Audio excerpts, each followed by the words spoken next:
Rahmanirrahim. Bugün 28 dekabr 1447 yil islomiy hisob taqvimimizda musulmonchasiga milodiyda 2025 yil. Bizi musulmonchada bo'lsa bugun 8 kuni Rajab oyini. Yaqinda Ramazon oylari keladi xudo xolasa. Xabaringlar bor, Tarix omonatdir kanali, Tarix omonatdir va Dunyo gruppasi go'zal suhbatlar olib borardi. Bir yildir mana shu suhbatlar to'xtab qolgandi. Sababi Turon xalqaro tashkiloti tuzilganligi tufayli butun e'tiborimizni Turon Turkiston xalq harakat Turon tashkilotiga qaratib, u yerda biz suhbatlar olib bordik. O'tgan yili mana shu kunda ham Turon xalqaro tashkilotda olib bordik. Endi Tarix omonatdir kanali va Tarix omonatdir va Dunyo gruppasida bo'ladigan suhbatlarimizni jonlantirish uchun yana faoliyatga qaytdik azizlar. Ko'pdan beri hammamizni qiynab kelayotgan bir mavzu bor edi. Albatta bizni qadriyatlarimiz yo'qolib boryapti. Bularni qanday tiklasak, nima qilsak degan mavzuda ijodkorlar, olimlar vatan ichi tashqarisida xizmatlar qilishyapti. Shuni ustida bosh qotirib, shu mavzuni Tarix omonatdirga qo'ydikda faoliyatlarimizni boshlaganimizni, o'zimizni ham hali faoliyatda borligimizni isbotlash uchun va bir qancha olimlar, ijodkorlar bilan maslahatlashdik. Shu maslahatlash natijasida 7 ortiq 7 kishini taklif qildik. Bu 7 kishidan ikkitasi uzrli sabablar bilan qatnasholmadi. Yana bir donasi men bugun faqat eshitaman dedi. Qolganlari ham hozir kiryapti, kirish arafasida. Shu yerda bitta bir holatni esladik. O'tgan safar Turon xalqaro tashkilotida reglament qilib, vaqtlarni qisqartirib, juda qisqa bayon qilishlar bilan 1 soatga siqishtirib kirgizib o'tkazganimizda ko'pchilik fikrlarini yoritolmay qoldi. Shuning uchun bu variantni bugun qilmasakda, bugun boshqacha bir variant qilsak degan fikrni o'rtaga tashlaymiz. Mana shu bizni yo'qolib borayotgan qadriyatlarimiz to'g'risida bironta bir qog'oz qoralagan, ijod qilgan, ilmiy ishlari bor. Shu mavzuda bironta yerda bir yig'ilish to'plandi, bir suhbat bo'lsa qatnashib, men fikrlarimni bayon etsam deydigan ichimizdagi yoshlar, erkagu ayolu, katta kichik faollarimiz, olimlarimiz ichida shunaqa bir inson bo'lsa, o'sha odam bayon qilib ochib bersada, undan keyin bu mavzuni balki munozara shaklida savol-javob tarzida davom ettiramiz. Balki bu chiqib mavzuni ortadan do'stimizga menga yarim soat yo 45 daqiqa, 1 soat to'la kerak degan fikr bo'lishi mumkin. Unday bo'lib qolsa, unda savol-javobga oz vaqt qoladi yo keyingi vaqtda davom ettiramiz. Shunday qilib o'rtaga mana shu mavzu bo'yicha kim birinchi bo'lib qo'lini ko'tarib shu mavzu bo'yicha bir qilgan ishlari bo'lsa, ilmiy ishlari boshqalari yoritib berishini iltimos qilib qolamiz. Marhamat, davrada hozir qo'l ko'targanlarni ko'ryapman. Tohirjon Qozoqov 2 marta qo'l ko'tardi. Marhamat, o'zingizni tanishtirib, shu mavzu bo'yicha bironta ish qilgan bo'lsangiz, bizga yoritib berishga, bugungi davrani qizishga yordam bersangiz, butun shartlaringizni o'rtaga qo'yishingiz mumkin. Bugun reglament yo'q, boshqa yo'q. Takliflaringizni bayon qiling. Assalomu alaykum. Hurmatli vatandoshlar, meni ovozim yaxshi eshitilyaptimi? Ovozim yaxshi bo'lyapti. Yaxshi eshitilyapti bizga. Hop, davom etaring. Marhamat. Men shu e'londa mana shu mavzuni ko'rdim. Mana yo'qotilgan va yo'qolib borayotgan qadriyatlar va ularni qayta tiklash imkoniyatlari degan bu juda bir yaxshi bir dolzarb mavzu, chunki qadriyat bu millat ekanligini ko'rsatib turadigan bir jihat. Men o'zim ozmoz o'sha o'qigan narsalarim, yozgan narsalarim asosida bir ozgina tayyorgarlik ko'rdim. Men agar ruxsat berilsa shu fikrlarimni bildirsam, keyin balkim 20 minut, 30 minut, balkim 40 minutda men o'zimni fikrlarimni bayon etsam, orada agar masalan savol-javob qilamiz desa marhamat, keyin oxirida savol-javob qilamiz desa ham, demak jamoani fikrini inobatga olinsa yaxshi bo'lar edi. Shuning uchun agar ruxsat berilsa, hurmatli rais, men bir o'zimni fikrlarimni bildirib o'tsam, kimda qanday fikr bor, keyin yana uni o'rtoqlasharmiz. Haqiqatdan mana hozirgi sharoitda bu qadriyat masalasi juda dolzarb bo'lib qoldi. Sababiki men o'zim o'sha universitetda mana shu milliy qadriyat, milliy ma'naviyatlar bo'yicha sohasida bir 10 yildan oshiq dars berdim. Juda ko'p manbalarni tiklashga to'g'ri keldi. Rosa meni mavzum ekan bu hozirgi tushgan mavzu. Shuning uchun jazm qildim. O'zimning fikrlarimni bildirgan. Kimdir qo'shilishi mumkin, kimdir qo'shilmasligi mumkin. Bularning o'zining ixtiyoridagi masala. Endi men tarix fanlari nomzodi, dotsent Tohirjon Qozoqovman.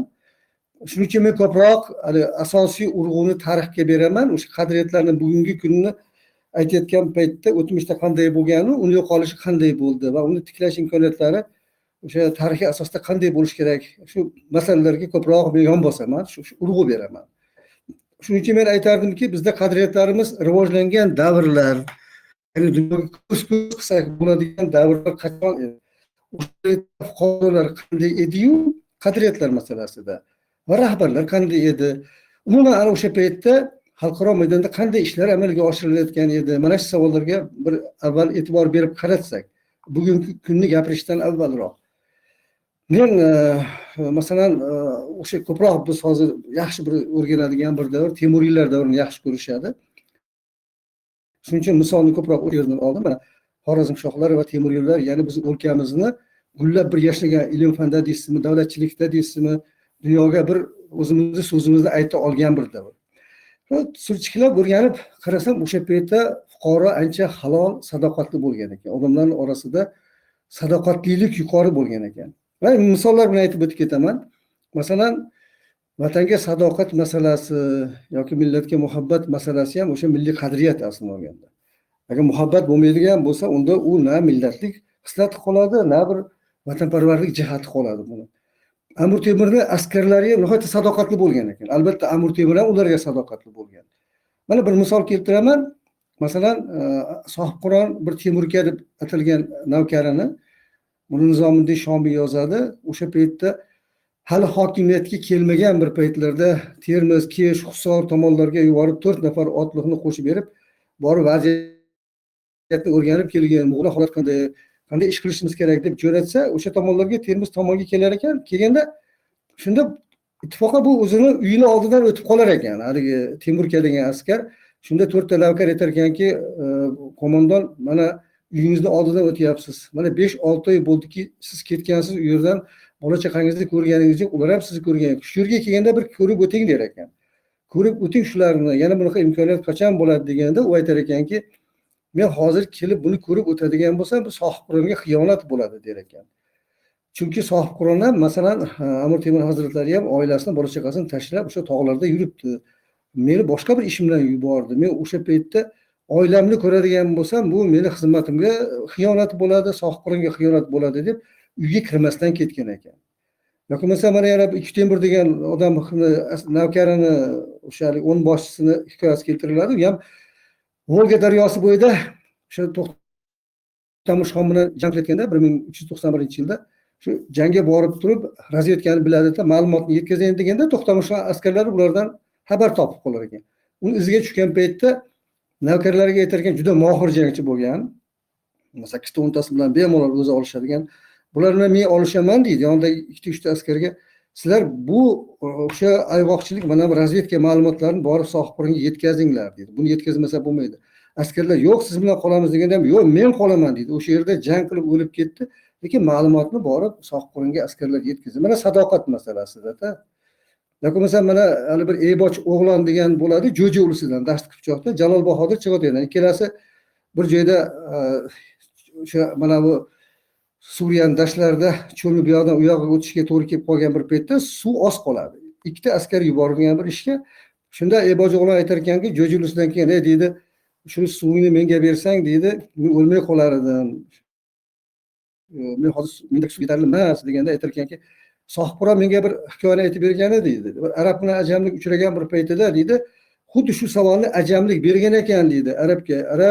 Arablar deydi, shu o'zini saxovat peshanligi bilan mashhur, sen suvni menga bergin, shu men o'lmay qolayin deganda arab ma deb suvni berib, men o'lsam ham, lekin arabni sha'ni dunyoda buyukligicha qolish kerak deb turib suvni bergan ekan.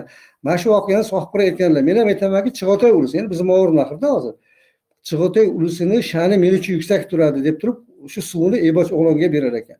Lekin askarlar kelib, ikkalasiga suv olib kelib, vaqtida ularni qutqarib qolishadi. Sohibqirat ularga juda yaxshi bir nima mansablar, lavozimlar berib, uni mukofotlaydi. Men aytmoqchimanki, o'limiga rozi bo'lsa ham yurtning sha'nini, yurtni, millatning sha'nini hammasidan ustun qo'ydi bular. Mana bu bizdagi qadriyat, milliy qadriyat darajasiga ko'tarilgan jihatlar. Ana o'sha paytda biz dunyoni egalladik-da. Endi keyin bir narsaki, Yevropa taraqqiyotga ko'pchilik 16-asrda geografik kashfiyotlardan keyin erishdi deydi-yu. Keyingi tahlillarni shunday sinchiklab qarasak, bu asl 13-14-asrlardan boshlangan ekan. Masalan, 14-15-asrlarda Yevropada ilmiy kashfiyotlar bo'layotgan bir paytda, misol uchun Karl 8 degan odam, Fransiya qiroli 1491-yilda Fransiyani birlashtirdi, markazlashgan davlatga asos soldi. Xo'p, qarang, buni nima ahamiyati bor? Markazlashgan davlatga asos solinishi, mana biz ko'p masalalarda haligi nima o'zimizga ko'p urg'u beramizda, boshqa mintaqalarni uncha mensimaydigan holatimiz bor. Shuni bilaylikki, markazlashgan davlatga asos solgandan keyin undan keyin ular dunyoni bosib oldi. Egallar. O'sha Karl, undan oldingi Karl 7-davrida mana bu doimiy qo'shin saqlashni qirol mana bu graf gersoglarga taqiqladi. Ya'ni qo'shin bu faqatgina qirolda bo'ladi dedi. Bu 1439-yil, qarang. Bizdagi o'sha Temuriylar davri. Endi aynan shu odam qirolni doimiy armiyasini tashkil etdi. Endi Louis 11 degan odam bo'lsa, u nima qildi? Hamma o'sha graf gersoglarning, ya'ni viloyat tuman rahbarlarini siyosiy va harbiy mustaqilligini tugatdi. Tanga zarb qilishni faqat qirolni o'zida qoldirdi. Ya'ni o'sha paytda, o'sha davrgacha, o'sha odamning davrigacha Fransiyadagi graflik, gersoglik viloyatlar har biri o'zi tanga chiqarar edi va o'zini qo'shini bo'lardi. Tabiiyki ular mustaqillikka intilaverar edi, markaziy hokimiyatga bo'ysunmasdi, o'zaro urush janjallar bo'lardi. Bunga chek qo'ygan odam mana shu ikkita qirol bo'ldi. Natijada Fransiya absolyut monarxiya tashkil topdi, birlashdi. Qirolda yagona tanga pul qirolni o'zida chiqadi. Keyin bu yerda qo'shin qirolniki, hech qaysi viloyat o'zaro birodar kuchlik urushini qilib, mustaqillik uchun ajrab, davlatdan ajrab ketaman demadi. Ajragan bilan hech narsa qila olmaydi. Lekin bizda hatto 19-asr o'rtalarida ham markaziy hokimiyatga bo'ysunmasdan bekliklarning markaziy hokimiyatga qarshi kurashi davom etdi.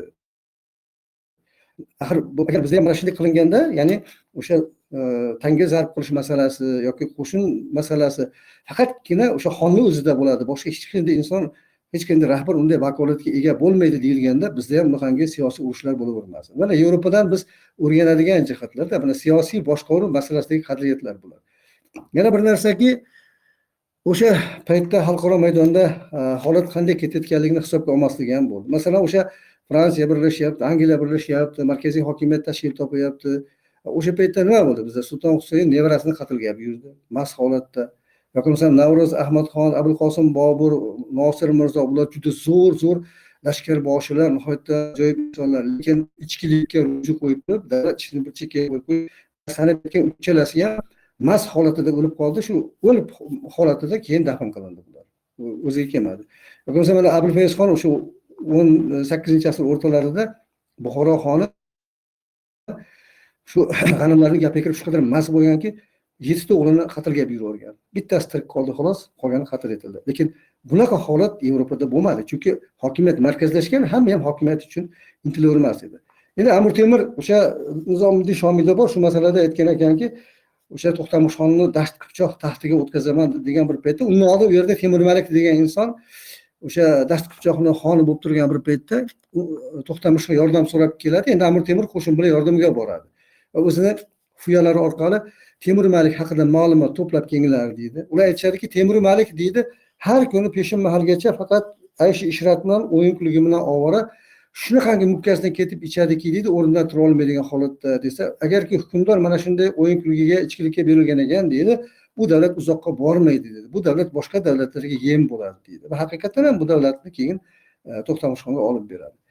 Endi yana bir narsa, biz Yevropadan masalan ilmiy masalalarda, mana zamonaviylik masalalarida nimalarda bizdan ular o'zib ketdi. Misol uchun,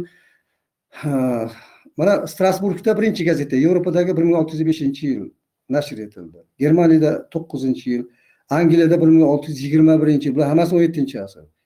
Fransiyada 1631 yil. Endi bizdachi.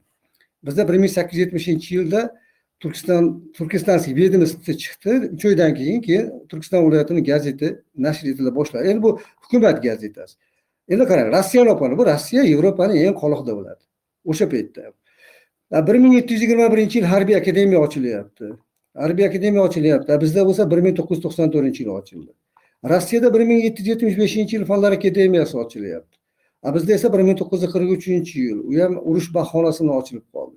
Endi yana bir narsaga e'tibor berishimiz kerakki, masalan, milliy davlatchilikni saqlash, rivojlantirish, boyitish bu ham milliy qadriyat aslida, siyosiy qadriyat aslida. Men hozir ko'p blogerlarimiz yozishayotgan paytda, masalan, mutaxassislarimiz ham Rossiya imperiyasi haqida gap ketganda, uni imperatorlari hammasi nemislardan bo'lganligi va hokazolarni yozishaveradi. Mayli, shunday bo'lgandir. Lekin men yaqinda bir kitobni o'qidim.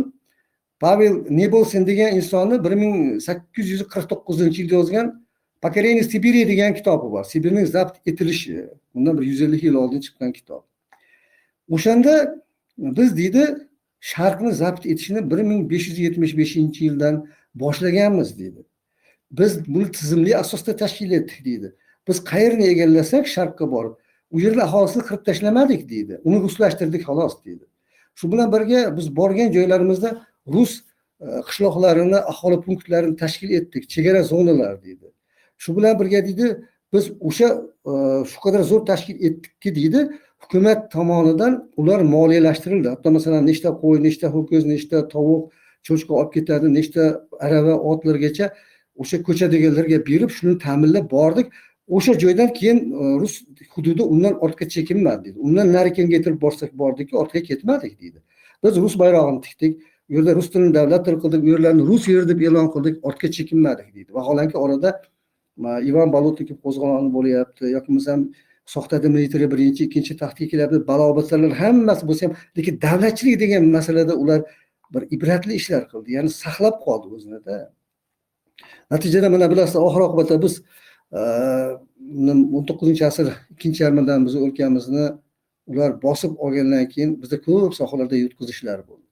Men endi tarix sifatida ko'proq hozir bugungi mana qadriyatlar, ma'naviyat masalasiga to'xtalaman, boshqa narsalarga, moddiyatga to'xtalmasdan. Qarang, bizda nimalarni yutqizdik? Biz qadriyatimizdan nima narsalar shu yo'qqa chiqarildi. Birinchisi, tarixiy tafakkurimizda, bizni milliy tafakkur, fikrlashimizda o'zgarishlar bo'ldi. Uslubiyat borasida o'zgarishlar bo'ldi. Masalan, ilgarigi tarixiy asarlar yozilayotgan paytda bismilloh bilan boshlanar edi. Va oxirida muallif vallohu alam der, ya'ni Xudo biladi, Alloh biladi deb tugatar edi.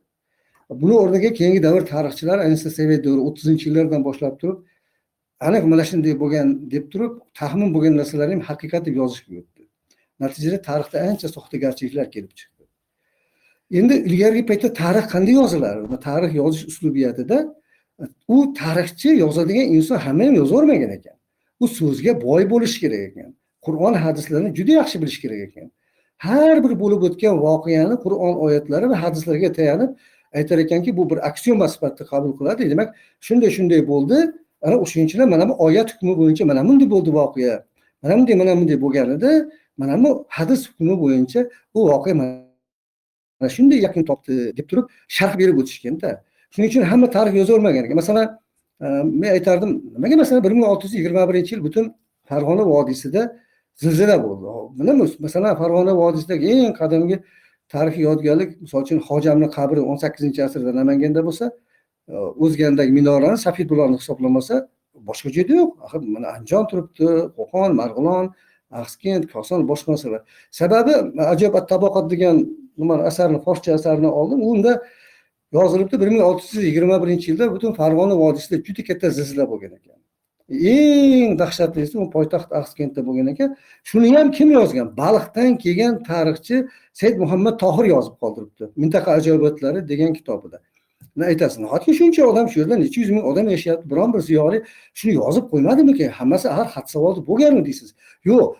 U bizdagi bir qadriyatki, tadqiqotchi, olimni bir o'ziga xos bir jihatki, hamma ham yozavermagan ekanda, she'rni, yoki ayniqsa tarixiy asarni hamma ham o'zini ma'naviy haqli deb bilmagan ekan. U birinchidan haligi aytgan Qur'on, oyat, hadislarni yaxshi bilish kerak, voqealarni bir-biriga bog'lay bilish kerak. Shuning uchun ham yozavermagan ekan. O'sha tasodifan kelib qolgan tarixchi ko'rib shu narsalarni yozib ketgan. Biz shu voqealarni ham o'sha balxlik tarixchini asaridan bilyapmiz.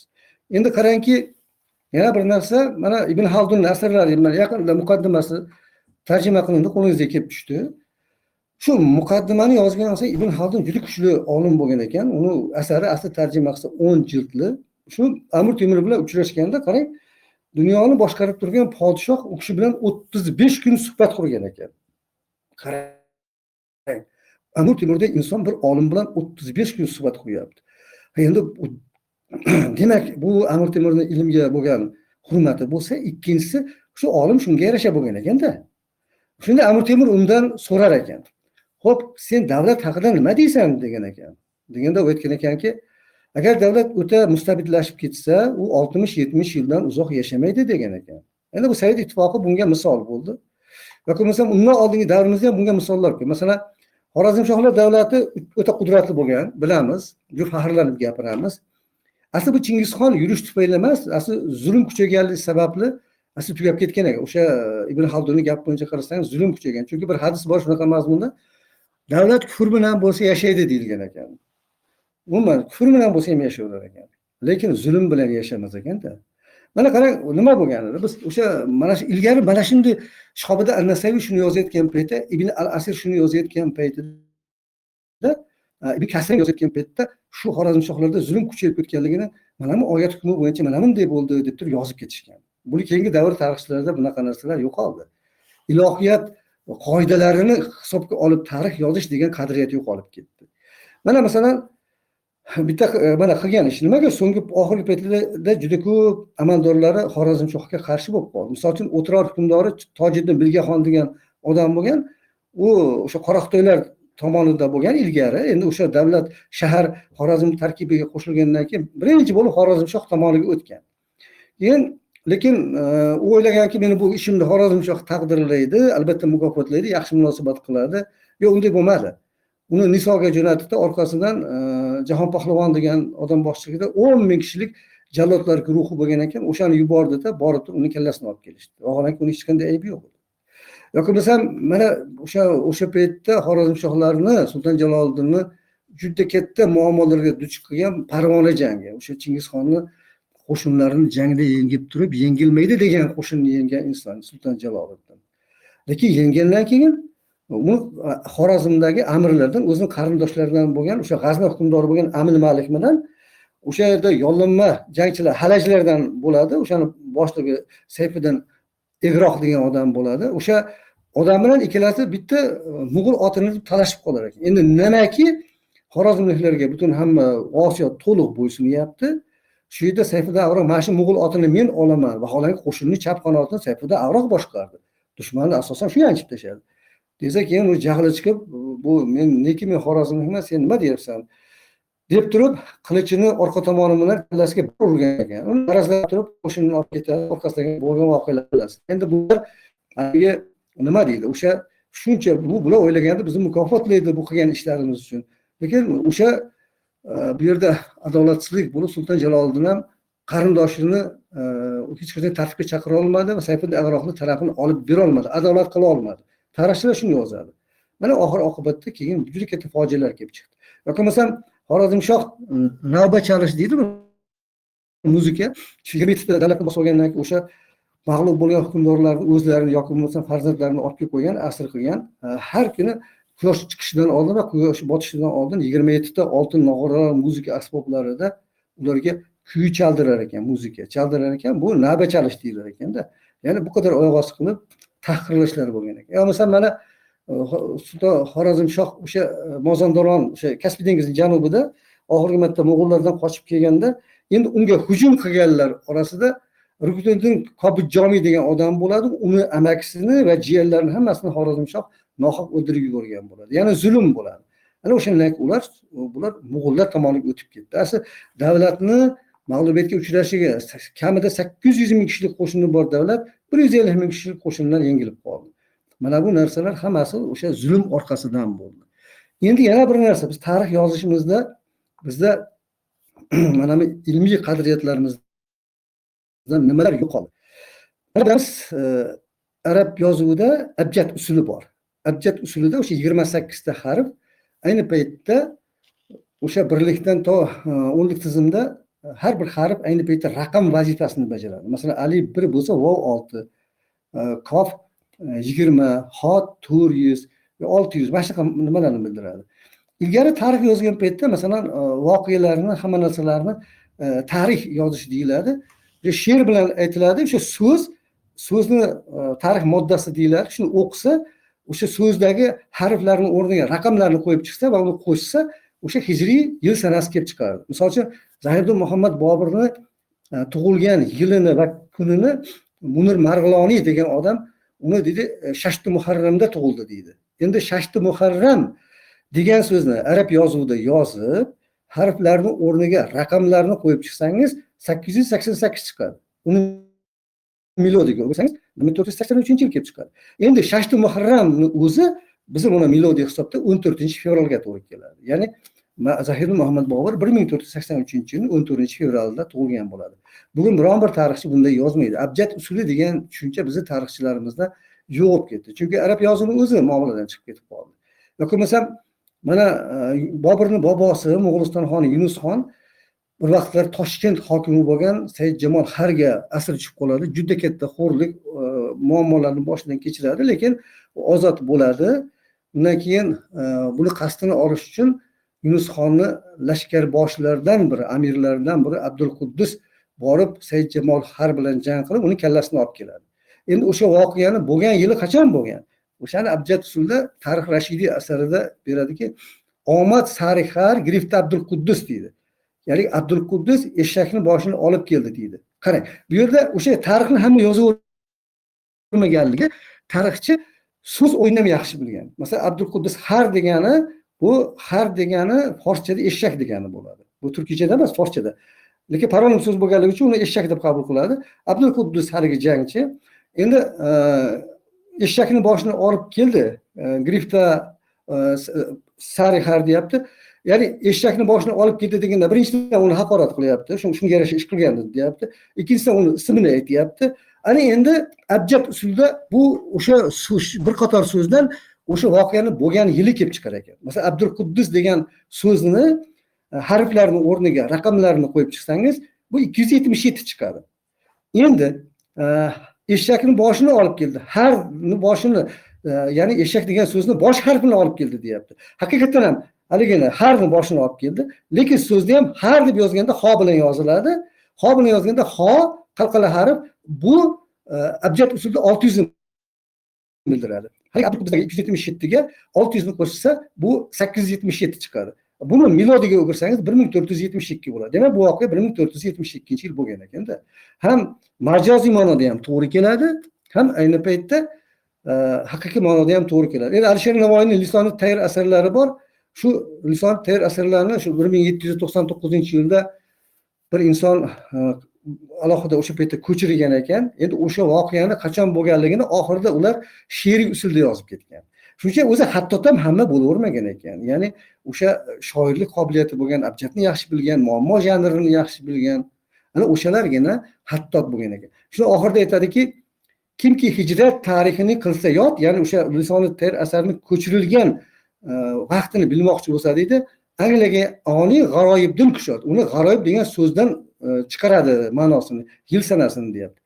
Erdikim Zulqada oyining 10-i hatta bo'ldi chorshanba kuni. Zulqada oyining 10-kuni chorshanba kuni bu ko'chirib bo'ldik bu narsani. Bu yilini g'aroyib degan so'zdan chiqarasiz deyapti. Endi bu g'aroyib degan so'z tarix moddasi, buni arab yozuvida yozib turib bir-biriga qo'shib chiqsangiz 1210 chiqadi. Bu milodiy, bu hijriy sanada, milodiyda 1799-yil chiqadi. Mana shunday ustamonlik bilan ishlangan. Yoki masalan muammo janri bor. Bugun hech kim deyarli ijod qilmaydi, deyarli yo'qolib ketdi. Bu ham arab yozuvi bilan bog'liq. Masalan, gul so'zi bor. Mana gof bilan lo, gul deyiladi.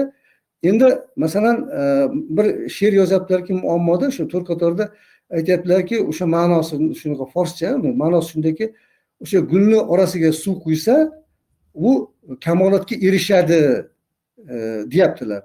haqiqatan ham masalan tuvakdagi gulni orasiga suv quyiladigan bo'lsa, u o'sadi, unadi, ulg'ayadi.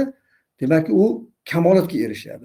Endi so'zda ham kof, gof bir xil qiymatga ega. O'rtasida arab tilida suv deb boshlanadigan so'zni birinchi harfi mim bo'lganligi uchun mim qo'yiladi, ya'ni suv qo'yiladi. Ana undan keyin lom qo'yiladi. Unda gulni orasiga mimni qo'ygandan keyin va kamol bo'ladi. Ya'ni hayotda ham mana gulni orasiga tuvakdagiga suv quysangiz, u unib o'sib kamolotga erishgani kabi, mana bu gul degan so'zni orasiga mimni qo'shib qo'ysangiz, endi u gul emas, balki kamol bo'ladi, ya'ni kamolotga erishadi deb juda chiroyli qilib berilgan. Bunaqa usullar bizda yo'q bo'lib ketdi hozir. Endi yana bir narsa, sajda usuli yo'q bo'lib ketdi. Masalan, Shobida al-Nasaviyning Sirat as-Sulton Jaloliddin Mingiburun degan asari arab tilida sajda yozilgan, ya'ni nasrdagi qofiyada. Masalan, biz kim Xon, Ibn Xoqon, Sulton, Xudoyor Xon deb yozadi. Buni qilib yozish har bir qatorni, har bir nimani so'zni, jumlani, gapni qofiya bilan tugatish, mos qofiya bilan tugatish juda qiyin. Bular narsalar yo'q bo'lib ketdi. Endi bizda 1922-yil arab alifbosi isloh qilingan. Bu isloh qilishdan bizni foydamizga bo'lmadi. Masalan, 20-yillardagi arab yozuvidagi gazeta jurnallarimizni olib qarasangiz, shu imlo o'zgargan paytda, masalan, biz 27% so'zimiz arabcha so'zlar ekan. Arabcha so'zlarda masalan birgina harfni o'rni almashib qoladigan bo'lsa, mahrajdan noto'g'ri chiqariladigan bo'lsa, so'zning ma'nosi o'zgarib ketar ekan. Masalan, ho bilan yozilgan xoliqni hoy xuddi bilan yozib o'qib turib xoliq deydigan bo'lsa, oldingisi yaratdi bo'lsa, ikkinchisi sochini oldi bo'lib qolar ekan. Mazmun o'zgaradi. Mana endi qarangki, bular o'zgartirgan paytda nima qildi? Itqi izg'i harflarini, sot harflarini o'sha oddiy t, z, s bilan almashtirib berdi. Masalan, Zahiriddin Muhammad so'zi asli izg'i bilan yoziladi. Uni o'rniga oddiy bir nuqtali r ni oldiga qo'yilgan nuqtali z ni ishlatiladigan bo'ldi. Yoki masalan, talaba so'zi, u ham itqi bilan yoziladi, to bilan yoziladi, qatra harf. Uni tolib so'zidan olingan. Uni ham ikkita nuqtali t ga almashtirib berishdi. Endi surat so'zi, masalan, sot bilan yoziladi. Ve uni ham endi o'sha 3 nuqtali s ga almashtirib berishdi. Natijada buni yomon tomoni nimada? Mana manbashunoslar uchun, mana tilshunoslar uchun biron bir so'zni arab yozuvida yo mana eski o'zbek yozuvimizda o'zagi nima ekanligini, nimadan kelib chiqqanligini bilish uchun harflar o'zgarmasligi kerak. Biz harflar o'zgarmasagina biz uni so'zini kelib chiqishini topa olamiz. Mana bu narsalar bizdagi yo'qotishlar bo'ldi. Endi til masalasida bittanarsaki 1929-yil bilasizlar, lotin alifbosiga o'tish bahonasida juda ko'p ma'naviy boyliklarimizni o'qishdan mahrum bo'lib qoldik. Endi bu masalaning bir tomoni. Endi ikkinchi tomoni, asli turkiy xalqlarda davlat tili degan muammo yo'q edi. Masalan, kel so'zini kof yo lom kel deb yoziladigan bo'lsa, buni o'zbek ham, qozoq ham, tatar ham hammasi yozishda kel deb yoziladi, talaffuzda fonetikada har xil chiqaverardi. Gal, kil, kel chiqaverardi. Ya'ni alohida davlat tili bo'lish kerak degan tushuncha yo'q edi. Uni o'qib hamma o'qiveradi. O'zbekda yozilgan xatini qirg'iz ham o'qigan, qoraqalpoq ham o'qigan, tatardikini Ozarbayjon ham tushungan. Mana bu narsalardan mahrum bo'ldik-da.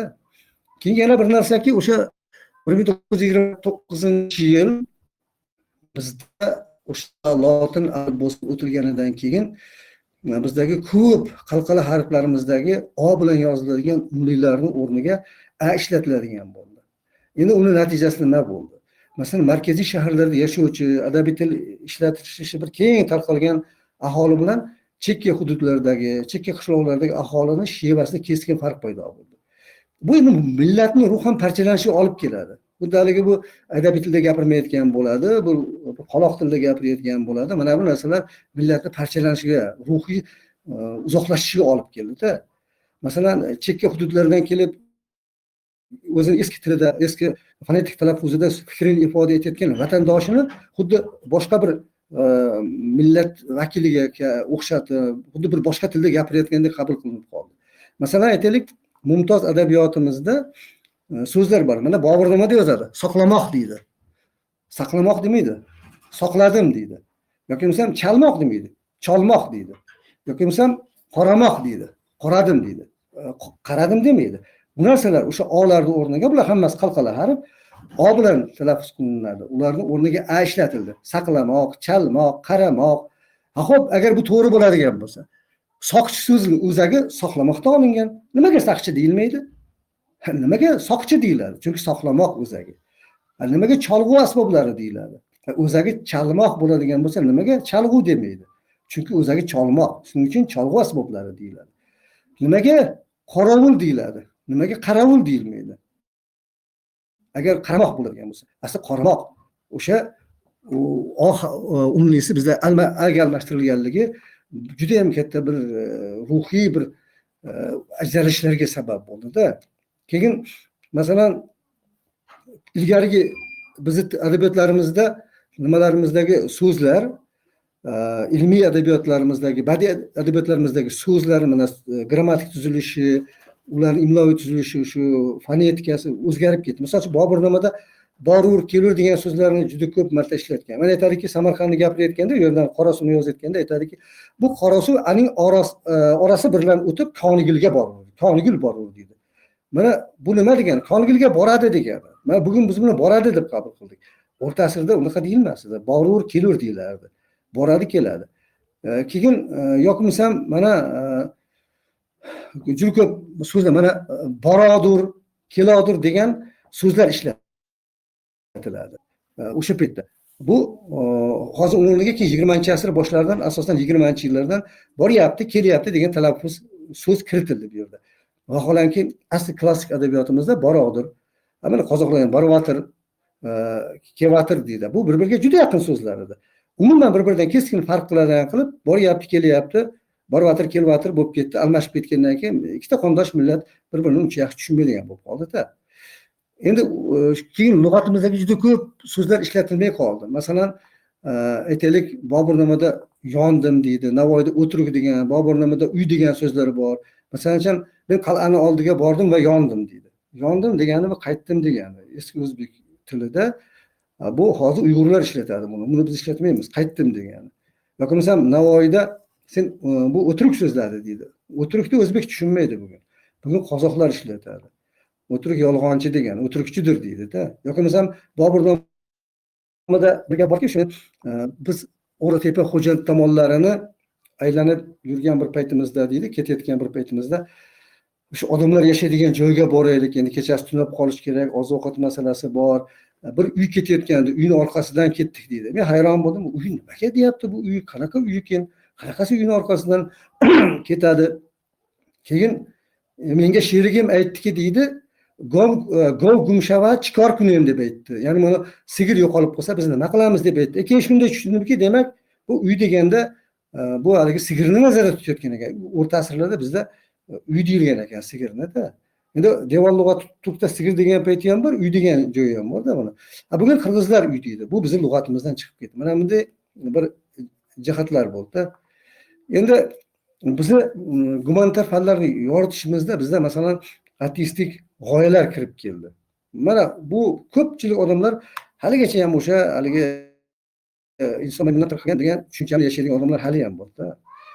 Endi buni yomon tomoni nimada bo'ldi? Maymunizm g'oyasi bu milliy adovatni keltirib chiqaradi.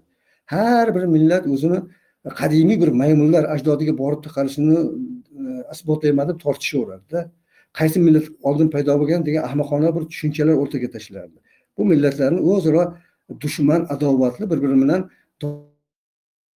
doimiy janjalda bo'lishiga sabab bo'lgan g'oya. Mana bu narsa bizning jamiyatimizga suqib kiritildi. Endi bular esa 80-yillarda juda kuchli hali o'sha antropogeniz jarayoni hali ham aylanishi mana shu ishlarga olib bo'lgan. Masalan, uni aytadigan bo'lsangiz, bu sohada yolg'onlarni tiqilib ketganligiki, mana bugunga kelib yolg'onlar Yevropani o'zida ham ochib tashlandi. Masalan, 1912-yil ikkita ingliz arxeologi o'sha Sussex grafligidan bitta Pitudwan degan joydan o'sha bitta jag' suyagini topib turib, o'sha London geologiya jamiyatiga topshirib muzeyga qo'yar ekan. Mana o'sha odamning jag' suyagi maymun bilan odam o'rtasidagi oraliq bosqich mana deb topshirar ekan.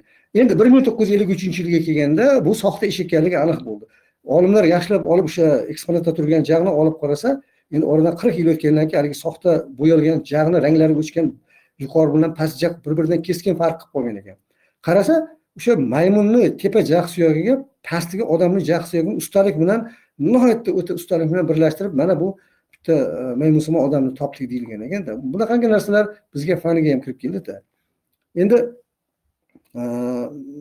masalan, hurmatli raisimiz boshlovchi, bizni biz universitetda dars beramiz, hali haligi ko'proq gapirib qo'yamiz. Agar charchab qolishgan bo'lsa, to'xtab savollar javoblar bilan keyin davom ettirishimiz mumkin. Agar davom eting deysiz, marhamat, davom etishimiz mumkin. Juda yaxshi olib boryapsiz. Biz kutmagan bir chuqur tarixdan, tarixiy qadriyatlardan boshlaganligingiz uchun muxlislarimizni ba'zi birlari oddiy ilmiy bir nazariy ishlardan xabari yo'qlari qiynalib qolib menga yozishdi. Savolingizda shuni bersangiz to'xtaganda, gapini bo'lmang, qiziq ketyapti. Ancha anglab o'zimizga kelib oldik, angladik. Lekin biroz tushunishimiz qiyin bo'ldi dedi. Siz chuqur tarixdan, tarixchi bo'lganligingiz uchun, olim bo'lganligingiz uchun, izlanganligingiz uchun, boshlaganligingiz uchun bugungi kunda biz qadriyat deganda oddiy soddagina bir mayda-chuyda narsalargacha borib shu bilan tugatib qo'yamizda. Shuni o'rtasidagi tafovutni bog'lab bering. Nimaga tarixdan, uzuq tarixdan oldingiz va qadriyatlar bu yoqdan kelishini olishingiz bilan nima demoqchisiz? Va bugungi qadriyatlar deganda sayoz tushuncha nimada? Mendan keyin irrigator degan bir muxlisimiz savol bermoqchi. Mendagi shu qo'shimcha shu. Lekin men tushunyapman, ammo tushunmaganlar. Marhamat. Xo'p, men uzoq tarixdan olishimga sababki, mana keyingi ayniqsa 30 yil ichida mana hammamiz bilamiz, globallashuv degan tushuncha paydo bo'ldi. Ya'ni dunyoda milliy chegaralar yuvilib ketyapti. Milliy qadriyat degan tushunchalar tekislanib ketyapti. Ya'ni haligi ilgari biz uchun qadrli bo'lgan, e'zozli bo'lgan, bizning millatimiz uchun nihoyatda bir yuksak sanalib kelgan jihatlar bugun unchalik qiymatini ega bo'lmay qoldi. Masalan, mana bu narsa dunyo bilan ommalashib ketdi. Endi men buni uzoqdan boshlaganligim, oldin bizda qanday bo'lgani, mana endi hozir yetib kelganim, mustamlaka davridan keyin bizda bu narsalarni yo'qotish boshlanganligi. Mana shuning uchun men uzoqdan olib keldim. Misol uchun mana Dmitriy Tolstoy degan inson bo'lgan, Rossiya muorif vaziri, bu odam shu 19-asrning ikkinchi yarmida shu odamning aytgan gapi bor. Ta'lim sohasi biz o'sha hali bosib olingan hududlarda shunday yoshlarni shunday tarbiyalashimiz kerakki, ular deydi Rossiya davlatiga deydi itoatkor bo'lsin deydi, o'shanga muhabbatli bo'lsin deydi. O'zidan ko'ra ham bizga muhabbatli, bizga itoatkor bo'lib tarbiyalash biz vazifamiz deydi. Hammasi mana shu yo'lda ketildi-da, men aytamanki, o'shalik biz aytgan ilmiy sohadagi qadriyatlar, adabiy sohadagi qadriyatlar, odob axloq sohasidagi qadriyatlarni ham chetlashib o'tib ketilganligi haligi asli ruslashtiruv siyosati bilan bog'liqda bir jihatdan. Masalan, 1910-yilda Qo'qondagi maktablar tekshirilganda, jadid maktablar, ya'ni Dabiylar tekshirib turgan, o'sha o'quvchilar maktablarda podshohga, imperatorga, uni oila a'zolariga duo qilish kerak ekan. Shuni bilmas ekan. Bilmasa rahbariyat tanqid eshitadi. Buni tugatinglar, bunaqa muammolar bo'lmasligi kerak. Ular duo qilishni bilish kerak degandan keyin ikkinchi marta tekshirilganda bular uni nima qiladi? Tugatib duo qilishni aytib berishar ekan, duo qilishni o'rganishar ekan. Endi mana adabiyotda kirib kelgandan keyin bizda ayniqsa Sovet davri, ayniqsa 20-30-yillardan ilgari bizning adabiyotimizda ko'rilmagan bir narsalar paydo bo'ldi-da. Chunki bu adabiyot xalqni tarbiyalaydigan bir vosita. Masalan, Qutlug'qon romanlari, Boylar xizmatchi, mana insonlar dunyoqarashi antagonistik, ya'ni sinfiy dunyoqarash bo'lib shakllandi. Ya'ni boy yomon, kambag'al yaxshi. Hatto multfilmlarga kirib ketdi, ertaklarga kirib ketdi. Bu hayotda bo'lmagan narsalar. Masalan, o'sha Solih boy, G'ofir, uni hayotda yo'q bu insonlar. Uni prototipi ham yo'q aslida. Qutlug'qondagi bo'lgan voqealarni Oybekni majburlab yozdirishgan. Mana hatto buni yomon tomoni nima bo'ldi? Bizda boylarimizda saxovatlilik, muruvvatlilik bu qadriyat edi. Lekin to 80-yillar oxirlarigacha ham boy desa faqat yomon odam tushunadigan bo'ldi-da.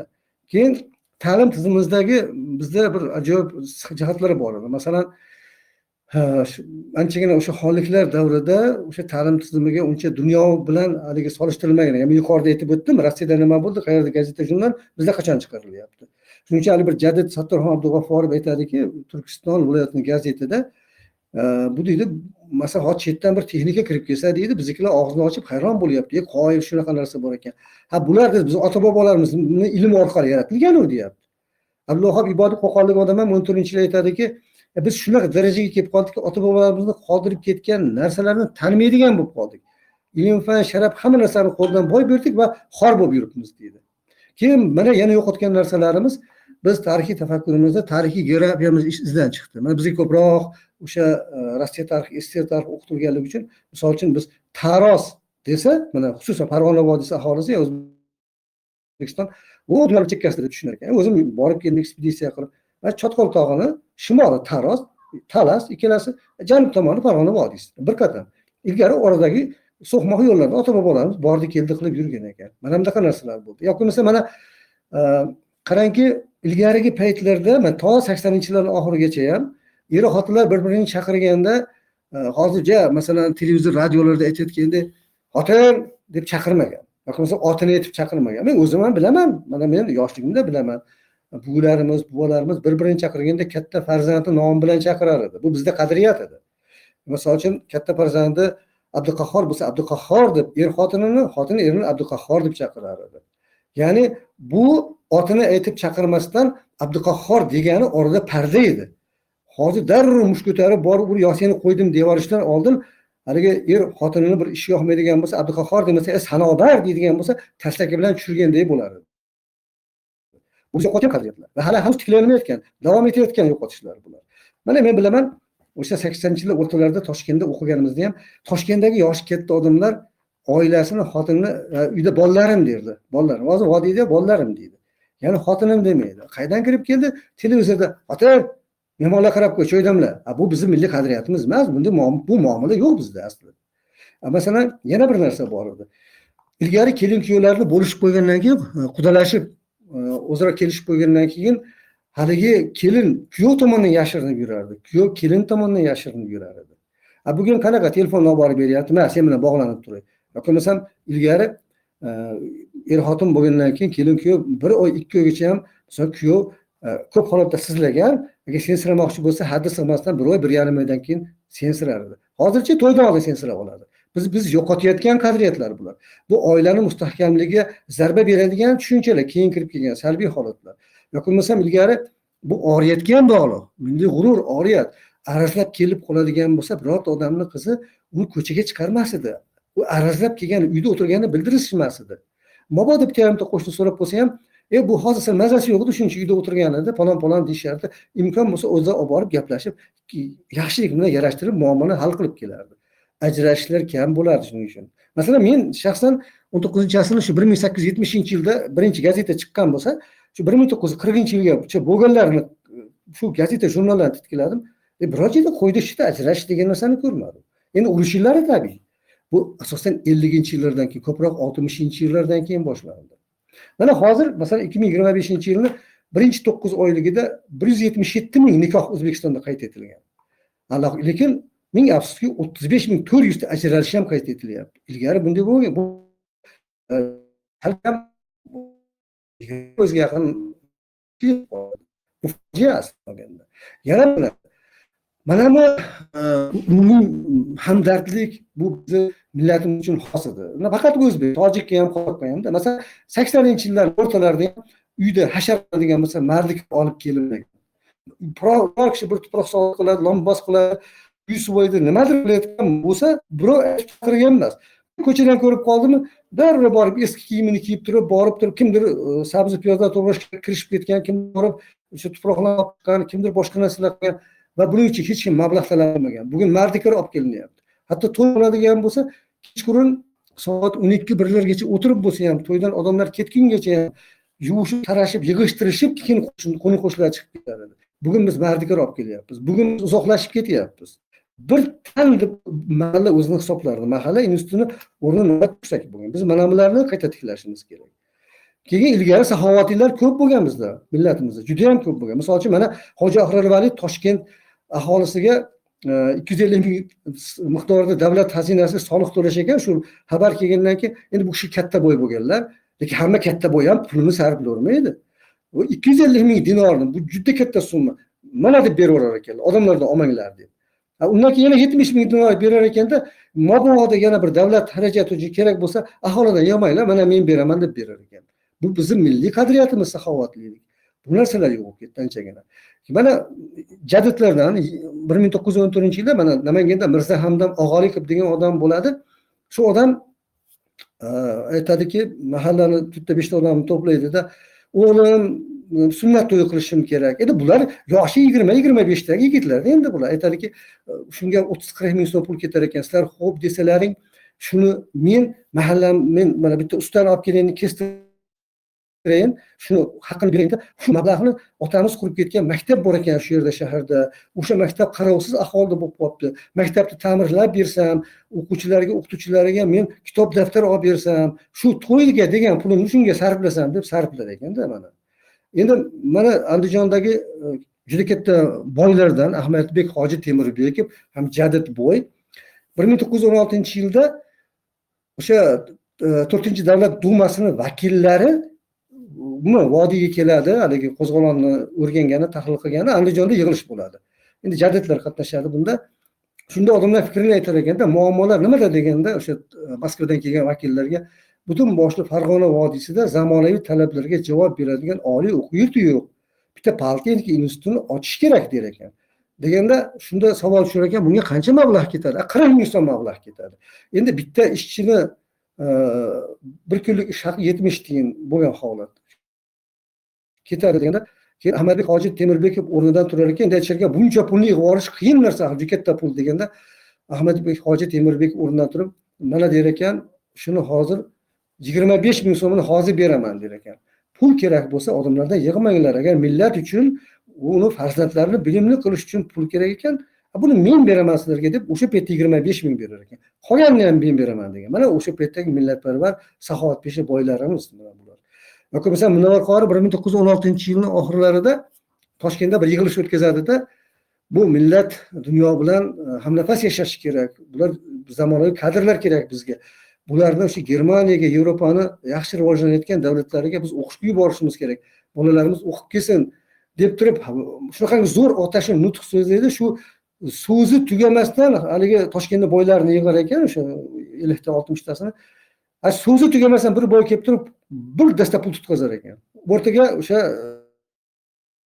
idishni qo'ygan paytda pul to'lib ketar ekan. Endi 17-yil 24-sentyabrda yana boshqatdan Munavvar qori yig'ilish o'tkazganda undan ko'proq pul yopirilar ekan. Ya'ni shu millatning yoshlari uchun, kelajak uchun, ularning ilm olish uchun mablag' bo'lsa, mana biz beramiz Toshkent boylari tashlagan ekan. Bugun ham mana shunday boylar kerak. Endi bitta narsa, mana bu men hozir aytgan narsalar biz keyingi paytda anchagina yo'qotganmiz, yo'qolgan qadriyatlarda. Ya'ni moddiy madaniyatni ham yo'qolib ketdi. Moddiy madaniyat, masalan, madaniy meros obyektlari ham qadriyat bu. Yo'qolib ketayotganlari bor.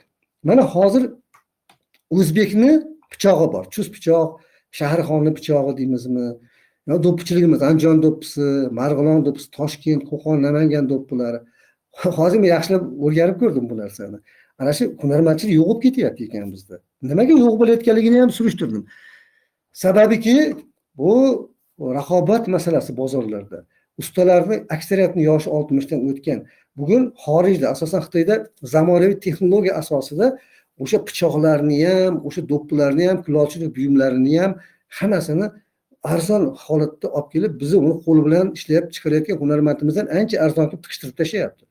Natijada shu hunar bilan shug'ullanayotgan bizni hunarmandlarimizda ro'zg'or tebratish masalasi muammo bo'lib qolyapti. Chunki bular endi ro'zg'orni boqolmaydi, chunki bozorda raqobatga bardosh bera olmaydi. Baribir hammamiz ham bozorda arzonini olamizda. Yo men bilaman, masalan, o Shumbola kinosini ko'rgansizlar. Shumbola kinosida Shumbolani do'sti Omon kiyib yurgan qalpoq bor, qipchoq qalpoq. 80-yillarning o'rtalarida ham qishloqlarda shu qalpoq kiyib yurilardi. Men hozir o'ylayman, shu qalpoqni tikadigan odamlar qoldimi hozir? Kim tikardi? Qayerda tikardi? U alohida maktablari bormidi? Mana bu narsalar mana yo'qolib ketgandan keyin shu qalpoqni tikadigan ustalarning o'zi yo'q bo'lib ketdi. Shu qalpoqlarning o'zi ham yo'q bo'lib ketdi. Milliy hunarmandchilik, milliy qadriyat bu.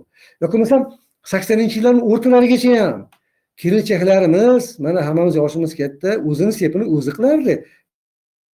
Kanikul paytida biz bilamiz, iyunda ta'tilga chiqqandan keyin 3 oy dalada ishlardi-da, o'sha dalada to'pcha qilib olib yurib, tuyunda o'sha tugunning ichida ninasi, ipi, boshqa narsalar, matolarni kuyovlakarlarga, ya'ni kuyovlakarlarga, ana bularga o'zi ro'molchilar tikardi. O'sha seplarni, so'zanalar, boshqa ro'molcha, sochiq bezaklar, kashtachilik hammasini o'zi qilardi. Bozordan sotib olinmas. Bugun tayyor bozordan sotib olinyapti. Mayli, bozordan sotib olasiz, lekin o'shani tikadigan bugun ayollarimiz yo'qolib ketyapti. Oradan ma'lum bir bitta avlod almashgandan keyin o'shani to'qim moslamalarini, o'sha ignalarini topolmaysiz. Yoki masalan uslubini hech kim bilmaydi. Chunki uni o'rgatadigan ustani o'zi yo'q. Men shuni nimani taklif qilaman? Hozir men shuni bir ilmiy kengashlarda ham aytdim mana shu masalani. Mana har bir shaharda mono markazlar bor. Ya'ni yoshlarni hunarga, bilimga o'rgatadigan markazlar. Ana o'sha yerlarda kurs sifatida bo'lsa ham saqlab qolish kerak. Ya'ni o'sha urmocha to'qiydigan milliy yoki masalan o'sha choyshab tikadigan, do'ppi tikadigan, masalan o'sha pichoqchilik mashinalarni saqlab qolish kerak. Bu ustalar o'tib ketgandan keyin biz orada uzilish bo'ladi, keyin usta topolmaymiz. Mana bu bizni milliy qadriyatimiz hisoblangan, milliy hunarmandchiligimizdan biz to'liq ajrab qolamiz. Mana bu tomonlari bor. Masalan mana hozir ko'p odamlar uyda muzey ochgan. Men juda ko'plarni aylanib ko'rdim. Juda yaxshi, qo'lyozmalari bor. Eski, bundan 100, 200, 300 yil oldingi eksponatlar saqlaydi. Otasiga rahmat. Maktablarda bor. Lekin bular mablag' bilan ta'minlanmaydi. Bular jamoatchilik asosida. Keyin o'sha ana shu muzeylarni qarab turgan insonlarning ham aksariyatini yoshi 60 dan o'tgan. Bu nima degani? Ertaga shu inson o'tib ketadigan bo'lsa, uni o'rnini bosadigan o'sha osori atiqalarni saqlab qoladigan odam bormi yo'qmi? Mayli pul masalasi berilmasin, hech bo'lmasa mas'ul shaxsni biriktirib, ro'yxatga olib, bir madaniy meros obyektlari bor tumanlarda, viloyatlarda, ana o'shalarni biriktirib doimiy himoyaga olib qo'yish kerak. Mana bu masalalar bor. Nima degan? Orada biz bir paramiz, bir gapirganda 80 minut gapiramiz. Shuning uchun haligi endi men dars berib yurgan soha bu. Savollaring bo'lsa orada marhamat beringlar. Juda yaxshi. Vaqtimiz ham mana 5 daqiqa men ochish bilan o'tgan bo'lsa, 2 daqiqadan keyin 1 soat bo'ladi. 55 minutga yaqin gapirdingiz. Tarixdan boshlab qadriyatlarimizni bugungi kunga olib kelishga harakat qildingiz va olib chiqdingiz ham. Irrigator ismidagi do'stimiz yo savol yo qo'shimcha yo bir mulohaza bildirmoqchi. Marhamat, koordinatorlar, irrigatorni ochib qo'ying. Bugungi o'rtadagi Tohirjon Qozoqov olimimizga savoli bormi yo mulohaza fikrimi? Marhamat, irrigator.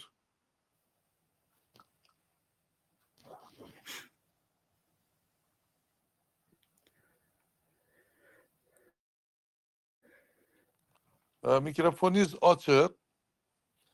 O'rtadagini bossangiz kira olasiz. Irrigator nimasidagi 5 marta qo'l ko'tardi. Fikrini nima qila olmadi. Mayli, irrigator ochilib kirvagunga qadar nima Ma'rufjon Jo'rayev degan qo'l ko'taryapti. Ma'rufjonni fikrini eshitaylik. Koordinatorimiz ochib qo'ying Ma'rufjonni nimasini. Marhamat, Ma'rufjon Jo'rayev.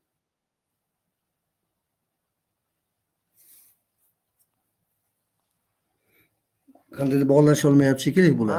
Shu internet masalasida ba'zan shunaqa holatlar bo'ladi. Mana irrigator yana qo'l ko'tardi. Marhamat, irrigator. Marhamat. Chamamda o'zlari ochish olmayapti buni. O'zi ocholmayapti. O'rtadagi nimani ezib qo'ysangiz ovozingiz ochiladi. Ochildi, ochildi. Ha, ochildi. Ha, Eshityaptimi? marhamat, irrigator. Ha, eshitilyapti. Bismillahirrohmanirrohim. Assalomu alaykum rahmatullohi va barakatuh, hurmatli vatandoshlar. Necha kundan beri shu qadriyatlarimiz to'g'risida chat bo'ladi deb xabarni eshitganmiz. Mana Allohga shukr, qatnashishim nasib etdi. Shu qadriyatlar to'g'risida men ham bir ikkita qo'shimcha qilmoqchiman. Tohirjon domla juda yaxshi tushuntirdilar, rahmat.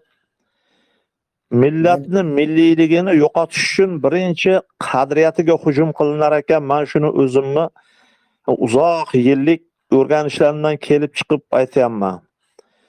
Kimdir eslasa kerak, shu 83-yillarda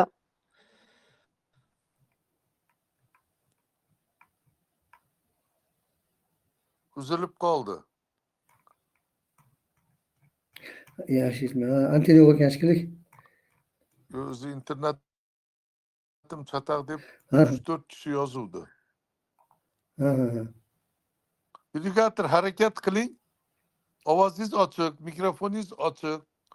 Markaziy o'sha Moskvadan chiqargan Izvestiya gazetasida dunyoda juda bir namunali o'rinda turgan O'zbek oila instituti, shundan meni yodimda qolgani o'zbek yoshlari rivojlanmaydi, dunyoga chiqa olmaydi, uni avtori urush bo'lgan. Chunki ular otani so'zdan chiqa olmaydi. Otasini gapi ularga davlat qonunidan va boshqa narsadan da ustun degan masalani tiqishtirgan.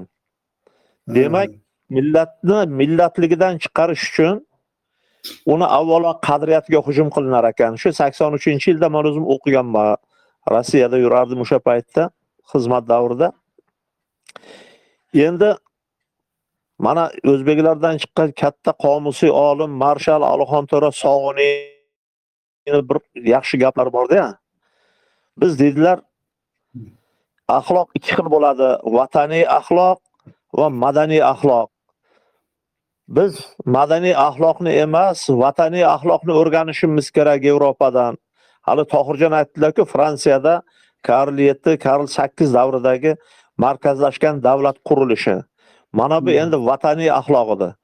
Lekin bizning xalqimiz vataniy axloqni o'rganish o'rniga vataniy axloqni bir chetga yig'ishtirib qo'yib, keyingi paytda ayniqsa mana shu mustaqillik davrida madaniy axloqini shundoq o'zlashtirishga o'tib ketdi. Qanchadan qancha yaxshi qadriyatlarimiz yo'qolib, o'rtada oqibat aka-ukalarning o'rtasida kattalarni gapi bilan ish qilish, maslahatlashib bir ish qilish degan narsalarimiz yo'qolib boryapti borgan sari. Bu kundalik hayotimizda uchrab turgan narsa. Mana bizning qadriyatlarimiz yo'qolib, shu sohadagi kuchimiz qirqilgan sari qayoqdagi bir feminizm degan g'oyalar kirib keldi. Kimlardir tashabbusi bilan ayollarga o'zi islomda berilgan eng katta huquq dunyoda birinchi bo'lib, uni poymol qilib turib, ayollarga nihoyatda katta erkaklarning ustidan hukmronlik qilish darajasigacha bo'lgan huquqlar berildi. Milliy qadriyatlarni asta-sekin yo'qotilib borishi bu millatni millat sifatida yo'q bo'lishiga xizmat qiladigan birinchi qadam deb hisoblayman. Endi haqiqatda men xizmat safarlarida hamma viloyatlarda yurdim necha yil davomida, mana ko'pchilik biladi. Ba'zi joylarda men bir yaxshi axloqli joylarni ko'rdim. Jizzax viloyatida ko'p joylarda men shunga amin bo'ldimki, milliy axloqimizni eng yaxshi bir qismlari saqlanib qo'ygan ekan. Ko'chada erkak kishi ketib turgan bo'lsa, 20 ta ayol kelib qolsa ham oldingizdan kesib o'tmas ekan. Bu 15-yillarda gap. Undan 10 yil, 9 yil, 10 yil burungi. Yana bir o'zbek qadriyatini, milliy axloqini men Samarqand Urgutida ko'rdim. Hayron qoladigan darajada ayollarni iboli, hayoli ayollar ko'p ekan. Bu ham 10 yil, 15 yil burungi gap. Yoki mana Farg'ona vodiysida ko'p qishloqlarda, hatto shaharlarda, mana Kosonsoyda, Namangan shahrida, hatto Qo'qon shahrining o'zida, Andijon tomonlarda o'zbek milliy an'analari, qadriyatlari ko'proq saqlangan. Biz endi shu saqlangan narsani saqlangan ekan deb tomosha qilmasdan shuni hech bo'lmasa o'zimizning oilamizda yaqinlarimiz bor, singillarimiz bor, jiyanlarimiz bor. Mana shularni tarbiyalashga jiddiy jahd qilishimiz kerak deb o'ylayman. Bu meni fikrim. Kimdir qo'llar, kimgadir yoqmas, bilmadim, bu shaxsiy fikrim. Chunki milliy qadriyatni yo'qolishi bu millatning o'zini yo'qolishiga olib boradi. Nimasi bilan farq qiladi millatlardan? Ana shu qadriyatlar bilan farq qiladi. Masalan, bizning o'zbek ayollari Tohirjon nihoyatda to'g'ri aytdilar. Erining ismini aytib chaqirmagan yo eri ayolning ismini aytib chaqirmagan. Bizda sizni murojaat qilinadi, ayniqsa Andijon tomonlarda. Mana bizning eng yaxshi bir qadriyatlarimiz, Allohga shukr, yo'qolmay turibdi shu narsa. Shu qozoq qardoshlarimizga men ko'p o'taman, Qirg'izistonda ko'p bo'laman. Teppa-teng san deb gapiraveradi ayollar. Qo'rqamanki, mana shu narsa bizga ham o'tib kelib qolishidan. Yoki bemalol er bilan sudlashish mana katta shaharlarda bo'lib turibdi o'zbek oilalarida. Bu endi Rossiyadan kirib kelgan, G'arbdan kirib kelgan. Bizni qadriyatimizda yo'q, milliy axloqimizga zid narsa. Bu yerda hamma tushungan odamlar qatnashyapti bu narsani. Bizning vazifamiz shuni tushunmaganlarga tushuntirishni harakatini qilishimiz kerak. Mayli kimda qanaqa auditoriya bor. Men bir katta tashkilotda, davlat tashkilotida bitta bo'lim boshlig'iman. Ha, yoshim 63 ta hozir, 63 ga kiraman yaqinda. Meni qo'l ostimda bevosita 35 nafar xodim ishlaydi. Mana shu xodimlarni men oilasigacha aralashaman. Bo'lib qoladi, ba'zisini kelin arazlab ketib qoladi uyga. Borib tushuntirib olib kelib beraman. Kasal bo'lsa, doktorlarga aytib, yaxshi joyga yotqizinglar. Bu bizning xodim, bu tez tuzalib chiqmasa ish qolib ketadi deb shulargacha aralashamanda necha yildan beri. Bizni hammamiz ham qadriyatimizni asrash uchun harakat qilishimiz kerak. Tohirjon yaxshi tushuntirdilar tarixdagi qadriyatlarimizni. Men aytayotganim hozirgi kunda bo'lib turgan ishlar. Juda ko'p narsamiz yo'qolib ketib turibdi. Agar mana shunga hozir kirishib, ilmli, ziyoli odamlar kirishib shu narsani yo'qolishini hech bo'lmasa oldini olib to'xtatishga harakat qilmaydigan bo'lsak, 40-50 yildan keyin milliy qadriyatlar yo'qolgandan keyin o'zbek degan nom qoladi xolos. Nom. Boshqa narsa qolmaydi. Mana shuning uchun men iltimos qilardim, mana olimlarimiz bor, tushungan mana opalarimiz bor, ko'rib turibman chatda qatnashib turgan. Hech bo'lmasa o'zimizni yaqinlarimizga ana shu qadriyatlarni tushuntiraylik. Bizda mana shundoq bu bizning milliy qadriyatimiz, yoshlarimizga ayniqsa nabiralarimiz, farzandlarimiz. Men o'sha 83-yil Izvestiya gazetasida o'qiganimda miyamga yashillab urgan. O'zbek yoshlari rivojlanmaydi, chunki ular otasini gapidan chiqa olmaydi degan nuqtai nazarni qo'yib, hammaga shuni miyasiga singdirishga harakat qilgan bu savol tomonidan. Faqat ancha yil bo'lib ketgunga men ism familiyasi yodimdan chiqdi. Shu gazetada turgan bo'lsa kerak qayerdadir. Keyin men bir ajoyib narsani o'qidim. Bu 10-yillarda Amerika elchixonasida ishlaydigan amerikalik insonni birga ishlaydigan o'zbek do'sti Toshkent shahrida bir to'yga taklif qilar ekan. O'sha odam o'zi yozgan, yig'lab yozgan. Shu o'zimizning gazetada. To'yga bordik deydi. Qarasam deydi, yaqin 500 ta odamga deydi, dasturxon tuzatilgan ekan deydi. Bizni taklif qilishdi deydi, yaxshi joyga o'tirib. Endi o'tirdik deydi. Bir qo'ltiq tayoqqa suyangan otaxon paydo bo'ldi deydi. Shunda men aytdim, bu odam qariyalar uydan qochib chiqqan shekilli. Hozir to'yni egasini imijini buzmaslik uchun buni albatta olib chiqib tashlashadi. Do'dim deydi, ikkita yigit o'sha chol tomonga qarab yugurdi deydi.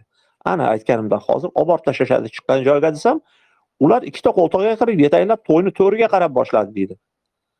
Hayron bo'ldim, men tushunmadim deydi. Men miyamga sig'dira olmadim. Shunda ulardan ko'ra baquvvatroq bir polvon yigit yugurdi o'sha tomonga qarab. Ay, men buni sen olib chiqib tashlaydi. Anu yaqinlari bo'lsa kerak tursam, u yigit yetaklab o'tirmadi. Hatto opchib otaxonni olib chiqib deydi, to'rga o'tirg'izib qo'ydi deydi. Men yig'ladim deydi, o'zbek milliy qadriyatini ko'rib yig'lab, men insonlik sferasidan chiqib ketgan insonligimni, bizda Amerika xalqi odamlik chegarasidan chiqib ketganligini men O'zbekistonning poytaxtida ko'rdim deb yig'lab yozgan shu narsani. Endi bugunga kelib mana shu qadriyatlarimiz yo'qolib boryapti. Xo'p, qishloqlarda yo'qdir, shaharlarda qari otasini, onasini qariyalar uyga olib borib tashlayotganlarni ko'ryapmiz. O'zi tirik turib, imijini buzmaslik uchun dissertatsiya yoqlaydigan kuni onasini bormay onajon deb uyga qabab ketadiganlarni eshityapmiz. Mana shu hammasi milliy qadriyatning yo'qolishi. Ona, otadan ulug' inson bormi? Davron to'rida o'tirgan-ku ular. Bizda islom aqidasi bilan milliy qadriyatimiz bitta narsa aslida. Chunki 1400 yil davomida qonimizga singib ketgan bu. Endi buni ajratishga tushdi, ba'zi bir to'dalar chiqyapti. Mana bu turkiy odat, mana bu arabiy, qanaqa arabiy? Islom butun olamga berilgan din. U arab dini emas, u Allohning dini. Men ba'zida xafa bo'laman. Napoleon Bonaparte sallaga qaraganda islomga qarashi ancha ilg'or inson bo'lgan ekan. Chunki Napoleon Bonapartening bir gapi bor. Musa alayhissalom o'z qavmiga, Iso alayhissalom o'z xalqiga, Muhammad Mustafa sallallohu alayhi vasallam butun dunyoga payg'ambar qilib yuborilgan degan. Bizda milliy qadriyatimiz yo'qolishiga hujum qilib turganlar o'zicha turkiylikni ulug'lamoqchi bo'ladi. O'zicha. Lekin katta xatoga yo'l qo'yayotganini bilmaydi. Bizni qadriyatlarimiz islom dini bilan bitta bo'lib chambarchas kirishib ketgan narsa. Bu bitta yaxlit narsa. O'zbek, haqiqiy o'zbek madaniyati degani bu islom madaniyati. Islom qadriyati degani bu o'zbek qadriyati. Qarang, o'tgan kunlarda Abdulla Qodiriylar qanaqa inson bo'lgan. Mehmonlar kelganda Karvonsaroyda Hasan Aliga ota bir choy damlab beringizchi deydi. Va Hasan Ali ota choy damlaganni, kim bu odamni so'raganda, uzoqqa ketganini aytib turib, qulimiz deydi. Hatto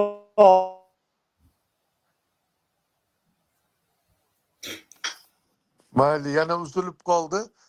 Davom etorasiz irrigator. Husayn degan ismdagi bir muxlisimiz juda uzoq qo'l ko'tardi.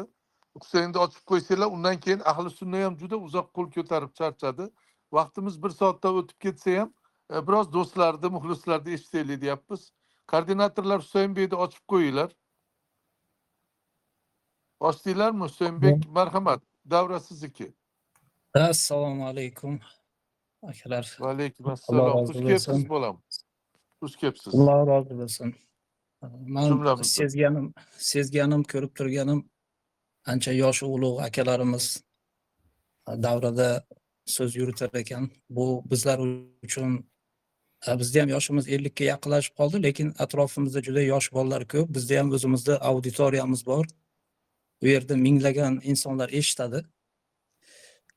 Ya'ni o'zimni ozgina tanishtirayotganligimning sababi so'zimizga ozgina o'rin borligi sababini ko'rsatib qo'ymoqchiman. Bizlar o'sha Allohon to'ra Sog'uniyni Alloh rahmatiga olgan bo'lsin, kitoblaridan dars qilamiz. Har chorshanba dars qilamiz. O'shanga bu sizlar aytayotgan mavzu juda qadrli bizlar uchun va boshqalar uchun ham. Buni qadrlaymiz biz. Shu o'rinda qisqaroq qilib bir o'zim tushunganimda aytib o'tmoqchiman. Ya'ni uzoq yillar davomida 20 yil mobaynida ham dinimizda, ham millatimizda, biz aslida Ibrohim alayhissalom millatidan biz hammamiz. Bizlarni millatimiz juda qadrli, juda yuqori darajada baholanadigan bo'lgan, hozir ham shunday. Hatto o'sha arablar O'rta Osiyo, xosatan o'zbek zabon xalqiga baho berayotganda bizlarni Payg'ambar alayhissalomdan qolib ketgan axloq, xulq, mehr oqibat va sabr, ya'ni dinimizda sabr qilishlik, qarindosh urug'chilik, siylay rahmda sabrli bo'lishligimiz, ko'p narsalarni kechiruvchi, kechirimli bo'lishligimizni juda maqtashadi. Ya'ni arablarda mana Arabiston yarim orolidagi Makka, Madinadagi xalqni muloyimligi, halimligidan keyin ikkinchi o'rinda shu o'zbeklarni shu masalada ko'rishadi. Ya'ni ikkinchi o'rinda ko'rishadi. Buni sabablariga to'xtalib aytmoqchiman. Bizlarning qadriyatlarimizni qaysi sohada bo'lishidan qat'iy nazar, sizlar ko'p misol keltirdilaring, endi hojat yo'q misollarga. Ko'rinib turibdi hammasi. Sababi shu Allohning Qur'oni va sunnatidan uzoqlashib qolganligimiz bo'ldi. O'sha endi oqpodsholar keldi deymizmi, bosqinchilar keldi deymizmi, nimaiki bo'lishidan qat'iy nazar 150 yil davomida bizlarni shu qadriyatlarimizdan uzoqlashtirib yuborishlik faoliyatlari yuritildi. Harakatlar juda kuchli bo'ldi. Ham siyosiy, ham harbiy, ham madaniy va hozir ham bo'lyapti. Hozirda demokratiya va sekularizm, haligi LGBTga o'xshagan tenglik, gender tengligiga o'xshagan narsalar kirib kelyapti-da, qadriyatlarimizga zarba beryapti. O'sha bizdagi g'urur, bizdagi iffat, insof, rashk, mana bu ya'ni sifatlarimizga qattiq zarba beryapti. Misol uchun erkak kishi o'zini ayol bilan tenglashtirish, ayol o'zini erkak bilan tenglashtirishi bu gender tengligi, bu erkakning g'ururiga zarba berish bo'ladi. Shundayki boshqa qadriyatlarimizga ham shu g'arbdan, Yevropadan kirib kelayotgan ilm, fan, madaniyat zarbasi juda kuchli. Bularni hammasiga barham berib bo'ladi. O'zlaring yaxshi bilasizlar, mendan ham yaxshiroq bilasizlar degan gumondaman. Haq bor joyda botilga o'rin yo'q. O'zi haqiqatni, ya'ni Qur'on va sunnatga mahkam yopishlik bilan biz o'sha qadriyatlar ta'sir qilmaydigan darajada bir qalqonni paydo qilib olamiz. O'zimizga bir himoyani paydo qilib olamiz. Shu yoshlarimizni ko'proq Qur'on va sunnatga bog'lab qo'ysak, aqidamiz deb gapirdilar akamiz. Alloh ajrlarini bersin, Alloh rozi bo'lsin. Juda to'g'ri aytdilar. Mana shu aqidamiz bizni kim ekanligimizni, tarixda ota-bobolarimiz kim bo'lgan, hozirda biz qaysi holatdamiz va bizdan keyingilar qaysi holatga tushib qoladi? Qur'on va sunnat buni bayon qilib bergan bashoratlari bor. Shu Qur'on va sunnatga mahkam bog'lasak, shu aqidaga ko'proq nazar qarattirsak degan fikrdaman akalar. Alloh rozi bo'lsin, rahmat sizlarga. Shunchalik g'amxo'r akalarimiz hali ham borligidan biz xursandmiz aka. Va sizga ham juda katta Alloh subhanahu va taolo ajrlar bersin deb qolamiz. Mana Husayn degan bir hamyurtimiz, birodarimiz, qardoshimiz juda chiroyli, bir og'ir bosiq islom odobi axloqida insoniyatni larzaga soladigan juda chiroyli fikrlarni bildirdi. Inshaalloh bundan keyingi suhbat davralarimizda ham ko'ramiz degan orzulardamiz. Endi ahli sunna degan birodarimizga so'z berishdan oldin bir taklifda aytaman. Bitta taklif ko'nglimga kelib qoldi. Sizlar rozi bo'lsanglar shuni qilamiz. Bu milodiy sanada dunyo boshqarilayotgan bo'lsa 2025-yil tugab 26 kirar ekan. Bizni hijriy musulmon islom taqvimida 1447-yilda turibmiz Rajab oyida. Biz 3 oylarda muborak Ramazonni kutyapmiz. Bizdagi qarashlar bu yerda boshqacha. Bunga to'xtab o'tirmoqchi emasman. Buni eslatishman birga. Hozir o'sha 28-kunida bo'lsak, Rajab 8-kuni, 9-chi, 10-chi, 11-chi kunlar Rajabda. Ya'ni dekabrda 29, 30, 31-kunlari vaqtinglarda aytsanglarda, xuddi shu vaqtda mana shu Tohirjon Qozoqov yana aytolmagan so'zlarni, yana bir mononi ham aytsam bo'ladi degan tarixdan olgan qadriyatlarni jamlab olib qisqartirib, Tuyroq xalqaro tashkilotida shu suhbatni davom ettirsak, yanagi oy, ya'ni haftaga qolmay shu 3 kunda ichida bitta kunda fikr bildirsanglar. Hozir o'ylab turguninglarcha ahli sunnaga beramiz. 1 soatda o'tib ketgani uchun uzr so'rayman. Davramiz qizib qoldi. Ahli sunna birodarimizni mikrofoni ochiq, o'zingiz o'rtani ochib chiqishingiz mumkin. Marhamat ahli sunna. Assalomu alaykum rahmatulloh. Va alaykum assalom. Xush kelibsiz. Ha, davra sizniki.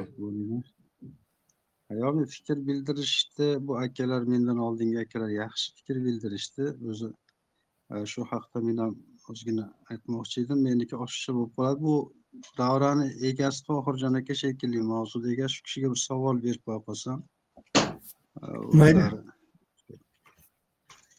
Tohirjon aka, bu muammolarni yaxshi mana sanadi, mana yo'qolib ketayotgan qadriyatlar haqiqatdan ham biz endi men shu Soyuz davrida ham yashaganman, ko'rganman, hatto o'sha dinsizlik davrida ham ancha qadriyatlar saqlanib juda bir hozirgi bilan solishtirsangiz bir achinarli holatga kelib qoldik. Endi mendan oldingi bu akalar gapirdi, Madaminbek aka, bu Husayn aka gapirishdi. Bularni mana shu muammolarni yechimini nimada deb bilasiz? Ya'ni oldingilarni nima uchun sizga gapiryapman desa, ikkalasini ham agar ahamiyat qilsangiz, ikkala kishi ham ya'ni islomga bog'ladi. Ya'ni diniy dunyoqarashga bog'ladi va mana shu qadriyatlarimizni diniy dunyoqarashlardan kelib chiqqanligi, islomiy dunyoqarashdan kelib chiqqanligi va hozirda mana shu islomiy ilmlarda, islomiy tarixlarda yo'qotayotganligimizni oqibatida qadriyatlarimiz ham yo'qolib ketyapti demoqchi bo'lganga o'xshashdi nazarimda. Mana shu fikrga nima deysiz? Savolim shu xolos aka. Xo'p, rahmat savolingiz uchun. Mana hozir shundayki axborot asrida yashayapmiz. Asli bizga bu qadriyatlarni yo'qotish diniy sohada bo'ladimi, milliy sohada bo'ladimi, axborot orqali kirib keldi aslida olganda. Masalan, bilsangiz 90-yillarning boshlarigacha biz unaqangi uzun seriyalar, sharm hayosiz seriyalar kirib kelmasdi. Yo'q, ko'rsatib unaqa narsalar yo'q edi. O'sha Braziliyani, Meksika seriyalar kirib kelgan bir paytda oilaviy davrada o'tirib xuddi bir shunaqangi bir nimaga o'ralib qolganda odamlar undan o'zini olib chiqib keta olmay qoldi. Syujet o'tkir, voqealarda o'sha seriya, bugungi seriya tugayotgan paytda oxirida ko'rmasa bo'lmaydigan bitta epizodni kiritib qo'yadi. Ertasiga yana o'sha qachon kelarkan o'sha 23 soat kutib o'tirdi odamlar ikkinchi seriya. Endi unda qanday bizga olib kirildi bu narsalar? Masalan, xotinlarni sigaret chekishini oddiy holatda ko'rsatildi. Yoki masalan erini betiga tarsak tortib yuborishni, yoki masalan ayol kishini ichib o'tirganligini, yoki ayol kishini begona erkak bilan yurib ketirganligini uni eri oddiy bir holat deb qabul qildi va kechiryapti. Bu narsalar asta-sekinlik singdirildi-da. Endi buni yomon tomoni masalan oila davrasida hamma qiz yopirilib kirib o'tirib ko'radigan bo'ldi. Oilada bitta televizor bor, u paytlarda buni telefon yaqinda chiqdi bu narsalar. Natijada haligi xuddi shu kinoni ko'rmasa o'lib qoladiganday bir narsalar qolib ketayotganday dastlab qaynona kelin, qaynota hamma oila ko'rib o'tirdi. O'sha o'pishib turgan, quchoqlashib turgan, o'sha noshariy joylari bo'lgan paytda o'zi chiqib ketadigan bo'ldi. Kelinlar yoki bo'lmasam keyingi safar sal yuzini olib qochadigan, yerga qarab turadigan bo'ldi. Undan keyin bahrayib ko'rib turaveradigan bo'ldi. Natijada qaynotani kelinni oldida, kuyovni qaynonani oldida va hokazo qizni otani oldida, otani qizni oldida hurmati qolmadi. Mana bu narsalar yuzsizlikni keltirib chiqardi. Ommaviy axborot vositalari orqali bo'ldi. Hozir bilimni keng yoyish kerak-da. Nima qilib bo'lsin? Har bir inson o'ziga savol berish kerak. Mana men e'tiqodli insonman, men vatanparvarman, millatparvarman, islom kishisiman. Xo'p, mendan islomiy farzand qolyaptimi? Shu meni ruhiyatimdagi inson farzand qolyapti mendan keyin. Yoki masalan men shu ilmli insonman, shogirdlar tayyorlayapman. Meni shogirdlarim mendan kam emasmi? Men vatanni, yoshlarini, mana shularni boshqa bir millat, boshqa bir din vakillariga qul qilib qoldirib ketmayapmanmi? Ularni yetarli bilim bilan men qurollantira oldimmi degan savollarga javob berish kerak. Mana shu savollarga javob beradigan bo'lsa, keyin masalalar bir tomonga siljiydi. Mana bitta narsa.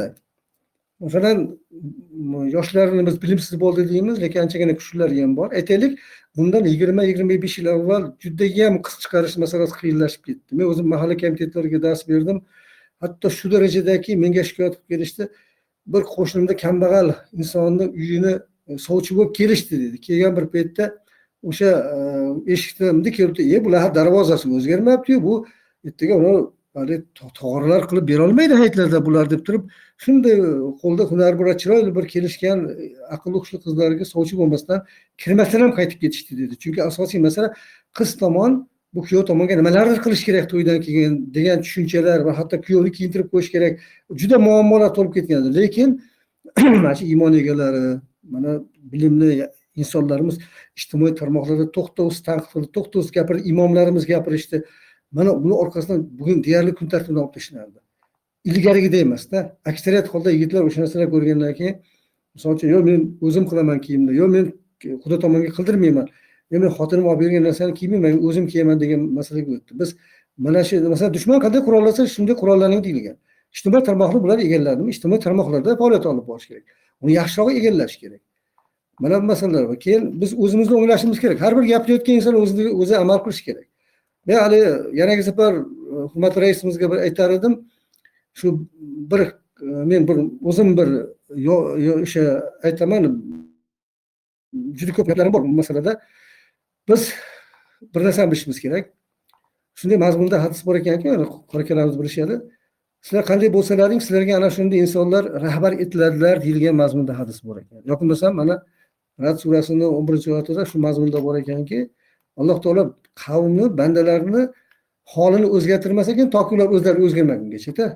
Har qanday inson, umuman gapirayotgan inson avvalambor o'zi amal qilish kerak, birinchisi.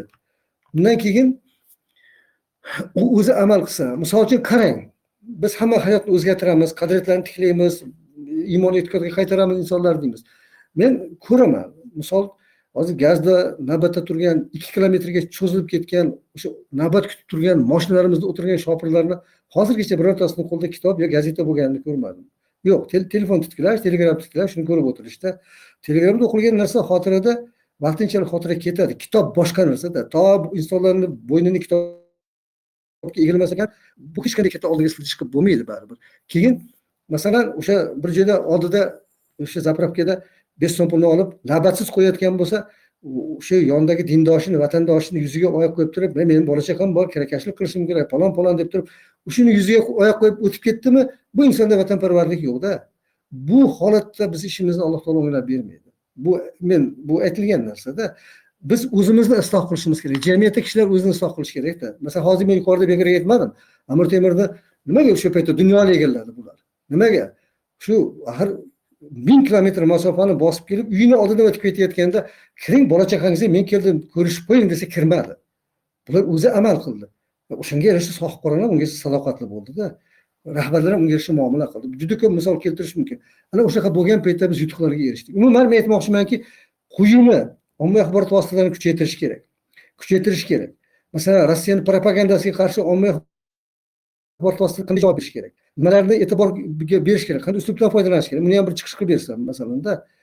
Keyin ko'proq mana shu narsaga e'tibor berish kerak. Misol uchun, biz ko'proq shu narsalarni gapiraveradigan bo'lsak, birinchidan o'zimiz amal qiladigan bo'lsak, so'zda sehr bor deyiladi. Biz o'zimiz amalli bo'lib, ana uni to'xtasiz targ'ib qilaylik. Men hayron qolaman. Ko'p joylarga, ehsonlarga boramiz. Borgan bir paytda umuman hoji aka desa, bo'ldi, tamom, bu hojiga borib keldi, bu ilmli inson, bizga ozgina ma'ruza qilib bersin deyishadi. Men hayron qolaman. Bu odamlarimiz, biz yaxshigina savodsiz qilingan xalqmiz. Hozir masalan do'konlarimizga kiring, kitob do'konlariga, ayniqsa Ziyo do'konlariga kiring. Biz orzu qilib kutgan kitoblarning deyarli aksariyati nashr qilib bo'lindi. Otasiga rahmat, tarjima qilindi. Buni qachon o'qiymiz? Buni o'qimasa odamlar biz shuncha qilgan ishimiz bepul. Misol o'sha qoraka ozgina dasturxonlar haqiga amr ma'ruf qiling deydi. Men qattiq urushib ham berdim ko'p joylarda. Tahoratda 4 ta farz bor, palon. Bilmasang nima qilasan? Jim o'tirmaysan. Undan vatanga, millatga, dinga manfaat tegadigan bir ma'ruzachining gapini eshitmaysanmi? Men aytaman, siz aytadigan gapingizni qoraka 5 yoshar bola yodlab bo'lgan deyman. Shuncha odam vaqtini olib nima qilasiz deyman. Undan ko'ra tariximizda o'tgan buyuk allomalarni hayotidan ibratli, taqvosidan ibratli masalalarni, vatanparvarlikdan ibratli masalalarni, shaxsiy namunasini gapirib bermayapsiz. Qo'lingizdan kelmasa, biladiganlar gapirsin deng, biladiganlar gapiradi deyman. Shuning uchun biz bu masalalarda har bir vatan ahlini imkon qadar, masalan aytayman, yonimizda nechta shogirdimiz bor. Bularni shu aqidaga mos qilib, o'sha o'zimizda o'sha qadriyatga mos qilib, o'sha iymonli, e'tiqodli, o'sha diyonatli, bilimli qilib tarbiyalamas ekanmiz, o'zimizdan keyin qoladigan farzandimiz tabiiy bo'lsin shunday. Agar biz shunday qila olmasak, unda biz hamma qilgan ishimiz yarim chaqaga qiymat bo'ladi. Ortimizdan qolayotgan ular bilimli bo'lsin. Ha, rahmat Tohirjon domla. Siz javob berishga harakat qildingiz. Javobni ham oxirida berib qo'ydingiz. Men qisqa qilib yordamchi bo'layin. Ahli sunnat degan ukamiz, hamyurtimiz, qardoshimiz, birodarimizga javob shuki, hamma orziqib kutib turgan narsani aytmasak bo'lmaydi. Oddiy bir so'z bilan yechim islomda. Yana qaytarib aytaman, yechim islomda. Lekin bu yerda fatvo berishga shoshilib ketib, o'zingizni dunyoqarashingizmi ana deb boshqa tomonlarga burib ketmanglar. Biz hammamiz musulmonmiz. Musulmon mintaqasi, musulmon millatimiz. Biz tarix omonatdir deb ochgan bu nimamizda YouTube'da ham ochgandik. Tarix omonatdir deb 400 ga yaqin video qo'ygandik. Faqat meni o'zimni videolarim bor edi. Tarix bor edi, bo'lgan jarayonlar, dunyo, xabarlar hammasi oralashib ketgandi. İnsanlarni ichida duoyi salomlar kelib, juda bir yaxshi bir holatlar bo'lib turdi. Yaqinda xabaringlar bormi-yo'qmi? Mana shuni vatandan 4 ta 5 tasi chiqib, bularni men qildim, meniki Fazliddin yoqib o'g'illab oldi deb bloklab bekitib tashladi. Endi bu gapni nima aytyapman men bu yerda? O'sha yerda mana shu yechim nimada degan narsaga javoblar bor ekan, keyin o'ylab qarasam. O'shaning uchun bloklab tashladi. Endi bu yerda bu tarix omonat Telegramda kanalimiz ham bloklanmaydi. İnsanlar o'zgaryapti. Bugun juda chiroyli mavzuni tanlaganimizdan juda xursand bo'ldim. Keyin imkon qadar qo'l ko'targanlarga so'z beryapmiz. Ular ham bir halimlik bilan islom odobi, axloqi bilan insonlarni bir o'ziga tortadigan bir xulq bilan chiqib chiroyli bir fikrini aytib savolni berolyapti. Juda bir men o'ylagandan ham ziyoda yaxshi bir narsalar bo'ldi. Demak, biz istagan narsalarimizni topdik. Bu mavzuda davom etamiz. Faqat sizlardan hozir hammanglardan bitta narsani so'rayman. Kattayu kichigu ustozlaru yoshlaru birinchi kirganlardan shu mavzuni davom ettirish uchun yana boshqalarni ham taklif qilaylik. Va 5-10 daqiqadan ozgina reglament qo'yaylik. Qisqa lo'nda. Va shuni davom ettirish uchun Turo xalqaro tashkilotiga tushar ekan. Turklar hammasi musulmon, turkiylar hammasi bizmiz. Shunday ekan, o'sha yerda ham shu munozarani, shu bahsni davom ettirishga nima deysizlar? Mana qo'l ko'tarib aytinglar. Tohirjon domla, siz nima deysiz? Birinchi. Juda yaxshi bo'ladi. Chunki bu mavzuni, bu masala dolzarb masala. Aytaman, Tamam. misol uchun Rozimiz. ha. Ma'rufjon Jo'rayev. Nima deysiz siz, Ma'rufjon Jo'rayev? Marhamat. Ochiq mikrofoningiz. O'zingiz o'rtani ochib ayting. Vatandan ekan, Ma'rufjon Jo'rayev oqsoqol ekan. Albatta, xudo xolasa bir juda yaxshi taklif bo'ldi, bunga qo'shilamiz. Ha, yaxshi. Mahmud aka Inoqov, Turo xalqaro tashkilotida shuni o'tkazishimizga rozimisiz? Nima deysiz? Oqsoqolimiz.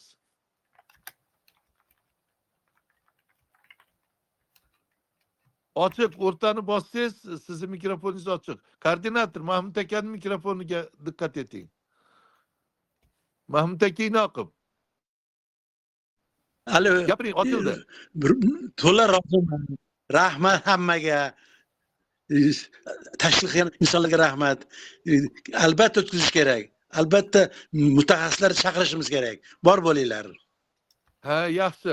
Mana bu yerda med konsultant degan bir doktorimiz bor ekan, qardoshimiz, birodarimiz. Mana shu 3 kun ichida o'tkazmoqchimiz. Nima deysiz, med konsultant birodarimiz? Shu ochiq mikrofoningiz. Qani? Bog'lanolmayapti shekilli. Ha.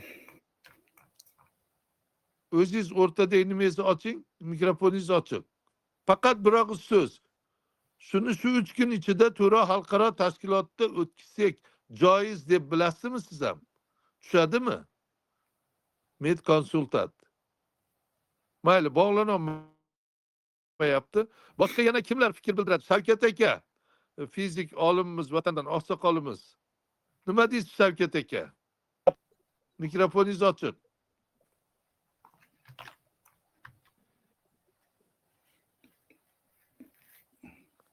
Shavkat aka, ochiq mikrofoningiz. Bog'lanishlar qiyin bo'lyaptimi? O'rtada mikrofoningiz shunday etsangiz ochiladi o'zingizniki. Biz ochib qo'ydik bu yerdan. Koordinatorlar. Assalomu alaykum.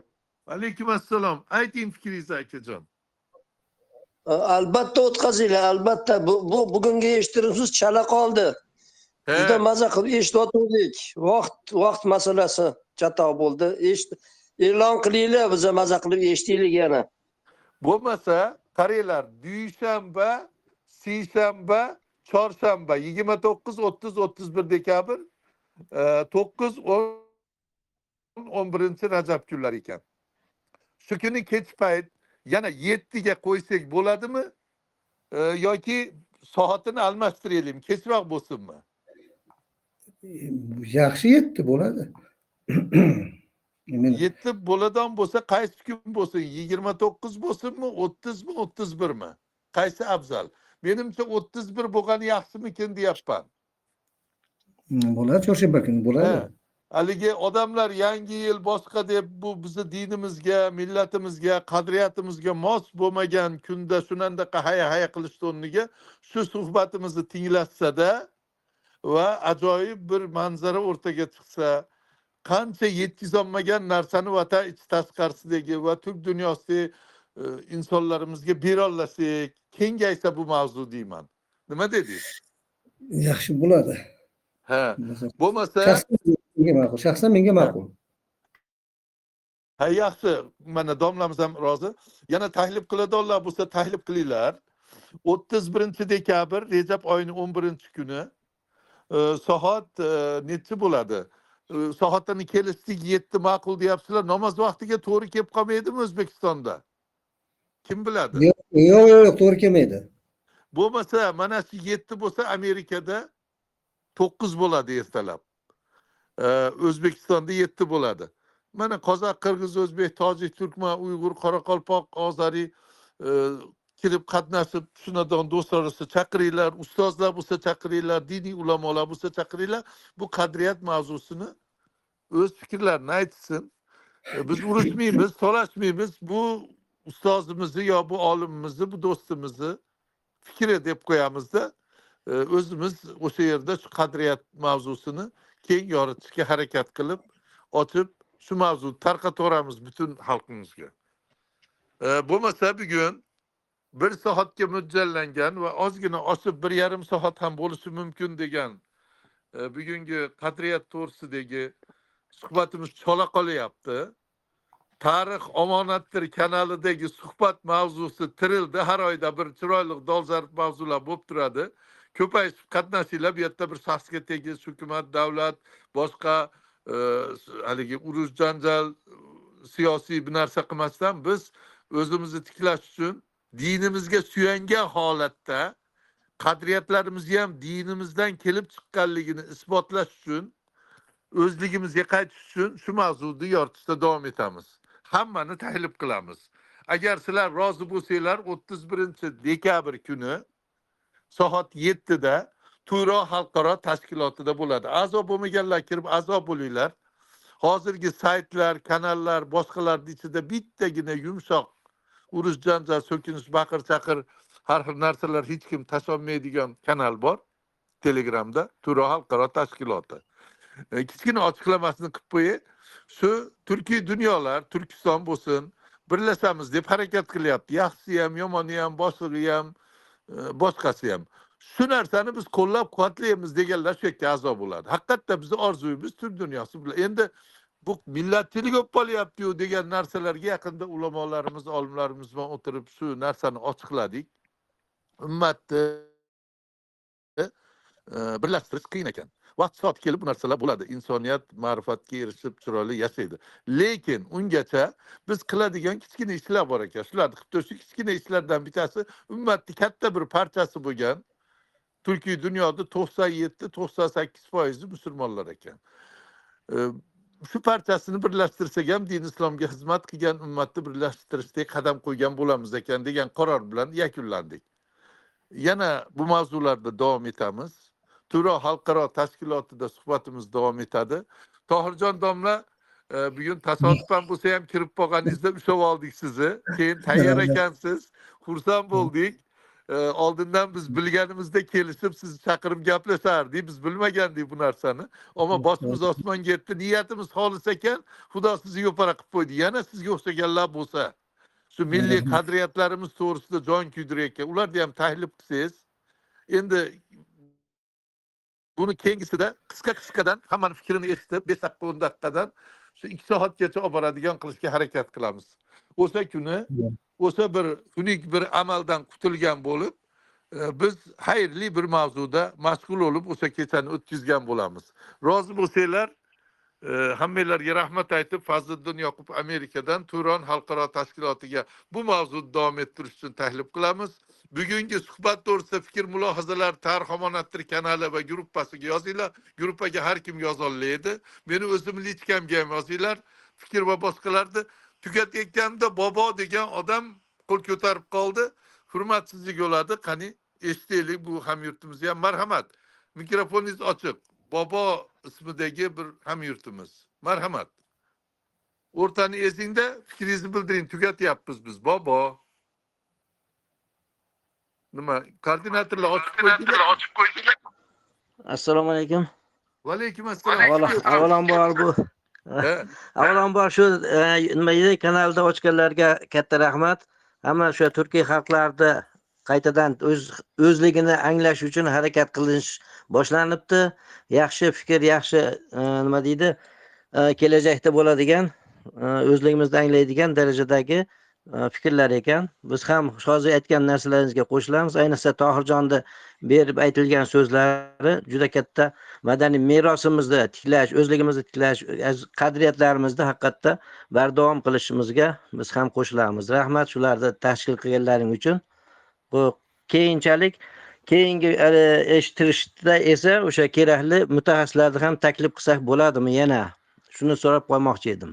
He, savolingizga javob vatandan Bahrom Mirzayev falsafa fanlari doktori, ko'pchilik tanigan, xalqimiz, hukumatimiz, davlatimizni ehtiromiga sababchi bo'lgan, xorijlarda ham izzati bor. Kech qolib kirib qoldi. Bahromjondan ham shu juda chiroyli qiziq o'tdi. Bir ajoyib bir boshqacha uslubda o'tkazdik deb xabar berib, fikrini bilmoqchimiz. Buni tugatolmadik, davomini Turonda o'tkazsak, 31-kuni deyapmiz. Nima deysiz Bahromjon? Ikki og'iz tilaylaringiz. Bahromjon Izzayev. Assalomu alaykum. Ming bor Alaykum uzr. Men assalom va rahmatullohi va barakatuh. yo'lda bo'lib qoldim. Bog'lana olmay qoldim. Juda nima bo'lib qoldi? Juda qiziq Albatta, bo'ldi. bu, Marhamat, yozuvni jo'natamiz sizga. Gapiravering. Ha, xudo xolasa, uni hammasini eshitamiz. Juda yaxshi, lekin Tohirjon akam gaplarini eshitdim. Endi yo'qolayotgan qadriyatlar degani yo'qolayotgan o'zlik bizda dahshatli narsa-da. Masalan, butun bir millatni nimalarni yo'qotyapti? Eng qadrli narsalari. Albatta bu yerda aytilayotgan fikrlar ham juda to'g'ri. Bu albatta til bilan bog'liq, din bilan bog'liq, folklorlar bilan bog'liq. Hozir endi dunyo globalizatsiya bu yog'i bir qism odamlar chet ellarda yashayapti. Nima narsa kiyimlar bo'lishi mumkin. Kerak bo'lsa o'sha 1000 yillik asor atiqa qo'shiqlar, tarix albatta eng katta qadriyatimiz. Millatchilik qadriyati bizda bor edi.